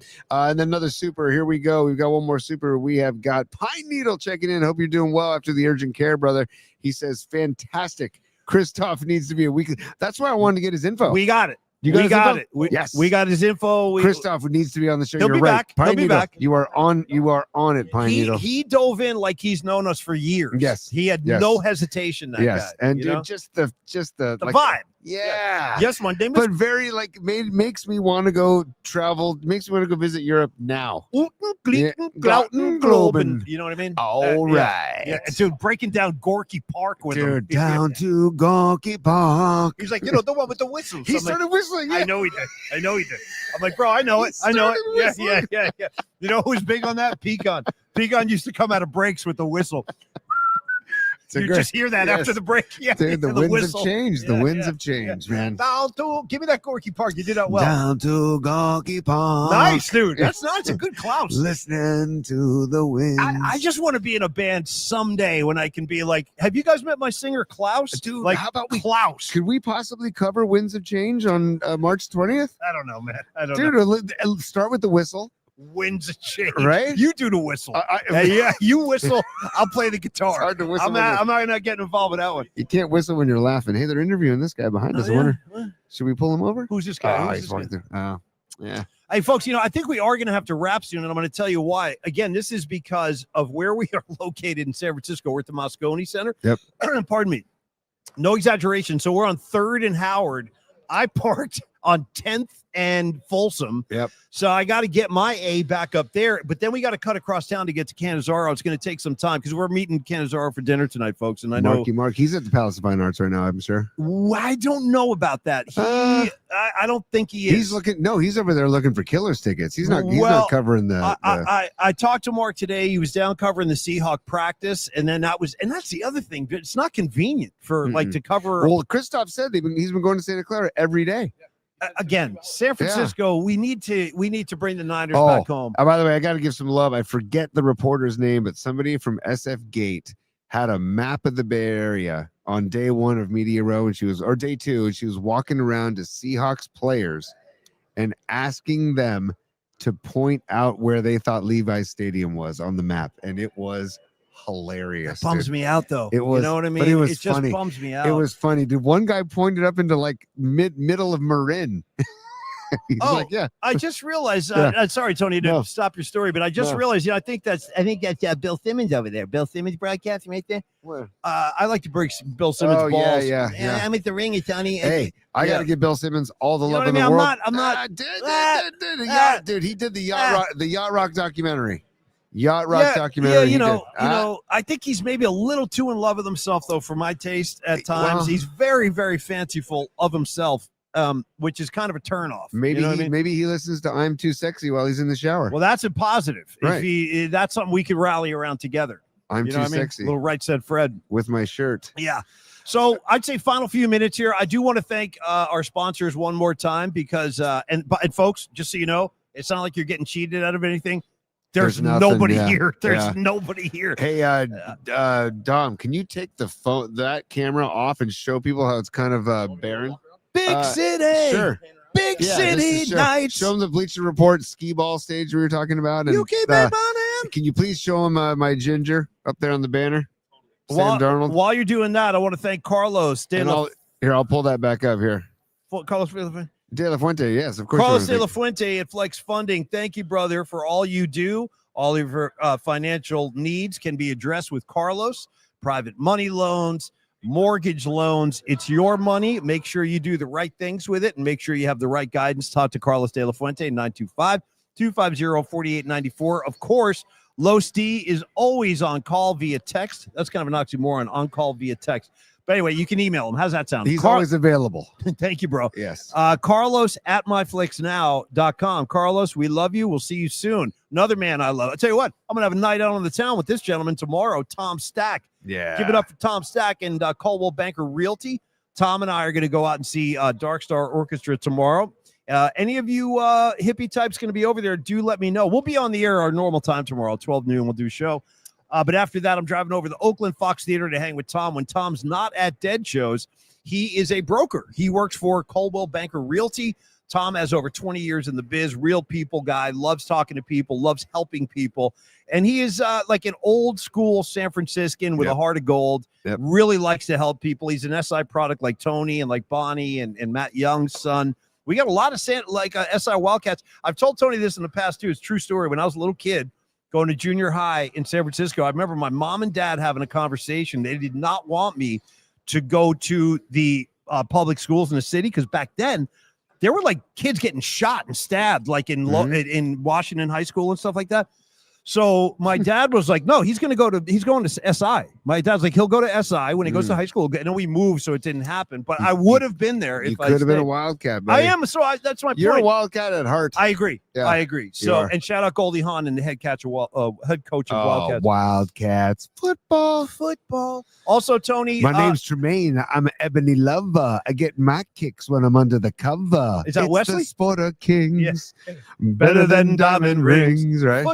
Football. Thank you, Tom Stack. I love you, buddy. 925-878-9964. When it's time to buy a house, it's definitely time to talk to Tom Stack. Tony, tell the people about his territories. Well, La Miranda corridor, man. La Miranda stands for Lafayette, Moraga, Orinda, and then it's not just there, but that's where he's like focused, right? But he also knows the Greater East Bay, and he also knows people all around the Greater Bay Area. That if you are looking to buy or sell or know somebody that is, Tom can point you in the right direction if it's not in the La Miranda area. But those of you in the La Miranda area, please do check him out, Tom Stack, because he will take great care of you. He wants to have you as a client for life. He wants to make sure you are taken care of. You're about to get a Thin Tim drive by. Who's one of my favorites. Thinny Timmy. This kid for life. This is my guy right here. Thinny. Yes, brother. Yes. That's my man, Thin Tim Webb. He's one of the greats. Timmy Webb. One of the all-time greats. Yeah. Yeah, you too, man. Great seat. Hey, if you want some pizza, Timmy, help yourself. Yeah, that'll help yourself. Webb I in love the that house. kid. Thin Tim for life. For Yeah, freaking Tim. life. He's one of our man. former colleagues, and I got a lot of Freaking love. best. Lot of love for Hey, that guy. keep up the good work. Yeah, you Yeah. are, bro. Keep it up. Okay, boy, I just heard how loud I am. Holy know. smokes. I I could know. hear my own voice like echoing. Damn. Well. Anyway, you guys, I want to talk about Hello. Come on. Is there anybody in there. Okay. Is there anybody in Dr. Young's chair? Just is my not question. if you can see me. Is there anyone? You know what I mean? Home? Just a little prick. Just a little pinprick. Yo, whatever. Hey, that's what you get at Dr. Young's office when you get the Novocaine. You get the pinprick, and he'll say that. There'll Just be a no little more. pinprick. But you may feel a little Sick. All right. Sorry. The way Waters hits that S. Sick. Can you stand up? Stand up. Stand up. I do believe it's working. Good. All right, stand by, Tony. I got to That'll keep you going for the show. Come on, it's time. Okay, let me do a spot for Christ's sake. Go, I want to go. give Dr. Young some. I Go. tried to turn his level down. He fought me. I think these guys, we need to keep it down a little bit. Oh, they've had it with us. They're trying to I've do a been live watching. spot. They've had it with No, us. they're trying to do a live spot. They're I trying to do a live listen. spot. You know, Okay. I mean, it's a free country. Info at Young Dental. Dr. Matt Young. He is the official dentist of the PMP show. We love him. Yeah. A lot of our clientele has gone in to see him. Call Dr. Young when you're ready to make the move. You will thank me. I'm not just saying that. 415-392-8611. 25 years in the biz. Down in Union Square, 490 Post Street. Comprehensive dental care at your service. 6 days of the week. He works on Saturday as well. Office hours Monday through Friday. Obviously, he specializes in implant surgery and implant restorations. Dr. Young, thank you so much for being a big supporter. We would not be here on Radio Row without you, without Carlos, without Tom Stack, without Longbridge, without Dan from NorCal Sports and Secure Money. I just thought about an interesting. Comfortably Numb could be like the theme song for Dr. Young. You know what I mean? A little bit, kind of. Like he wants you to be comfortable. He does. And if you need to be numbed, That's he'll me. numb you. I like right? numb everything. Yeah. Right? Numb my whole head. I don't even want to know. There is no pain you are receiving. By the way, I'm going to launch a complaint real quick about that because I don't think anybody should ever cover that song. And the legendary Van Morrison covered it. I'm going to reject it. I'm going to go ahead and reject it. You don't got Gilmore Is crushing Van it. Morrison the one who's like just historically a prick? Yeah, he'll yell Yeah, at the audience and right. stuff. He's made Like some walk off stage. Oh yeah, Yeah. He's made some amazing records, but Super talented. he can be a little bit of an SOB. Yeah. Thank you, Don Peralta. You're a freaking stud, brother. We wouldn't be here without you. Thank you, Dan Ogden. Thank you, Byline Sports. Oh, Dominic. I think I've lost Tony. He's just singing songs. I'm actually. No, come on, dude, go. I'm going to put it down and let you take it. So thank you guys for bearing with us today. Yeah. Can we see the people real quick? Absolutely. I want to see what's going on.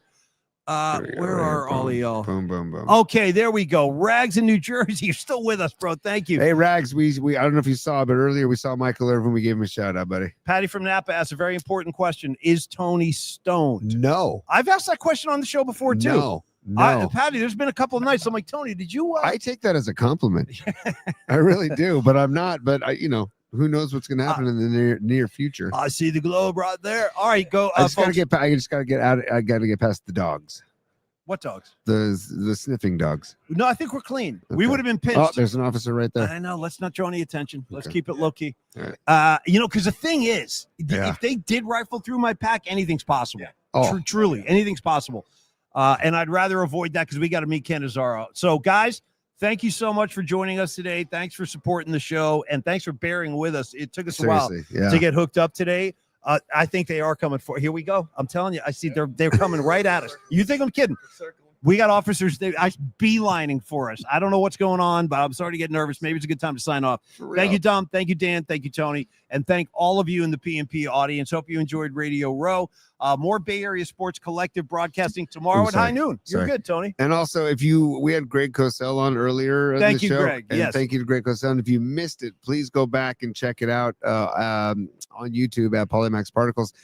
Greg was great. Talking football, talking Super Bowl, but also talking a lot of music. And that's what I think he loves to do because now he doesn't do it a lot. I think he's usually breaking down X's and O's. So for him to talk music, he had a really big smile on his face. And great to have Greg, reconnect with Greg, man. Yeah. It was freaking great. So check that out. And also while you're on YouTube, please like and subscribe. We got to feed that algorithm. Also, the audio versions are available on Spotify and on Apple Podcasts. And tomorrow we'll be back at you at high noon, right, P? Yep, you got it, man. Thank you, Nutter. Thank you, HVAC. Thank you, Pine Needle, Joe Schmo, all you guys. We love you guys. And thank you to Christoph from Berlin. He was over here kicking it with us for a little while, too. A lot of fun today. We'll be back tomorrow for the regular show. Our final hot and sour picks of the season. Yep. We'll pick it up again later this year when football starts. But for the last time, we'll give you our picks. We have Patty from Napa is our guest DJ, a music sponsor for the day. That's going to be fun. Oh, so we need to tell people Bon Jovi songs, right? Yeah. For Yeah. tomorrow? Oh, good. Yes. Yeah. Guys, send in your Bon Jovi songs, pollyspod@gmail.com. Yep. Patty is in charge tomorrow. We all bow down to the queen of the scene. Mhm. Hey, Lily, keep your phone on. If I need to get bailed out, you're my phone call. So thank you for the support, and we'll see you tomorrow, folks. Cheers, y'all. Also, Paulie, on the way out. One more. There we go, buddy. And then, as we like to do, Business hours are over, baby. It's business. It's business time. Class dismissed. there we go. See, I do. It sucks. Yeah, I see what's going on. There we go. There we go. All right, folks. Hey, cheers again. Thanks, you guys. Thanks for the support, everybody. We'll see you tomorrow at high noon. Everybody have a great night. Cheers. Peace, y'all. Y'all.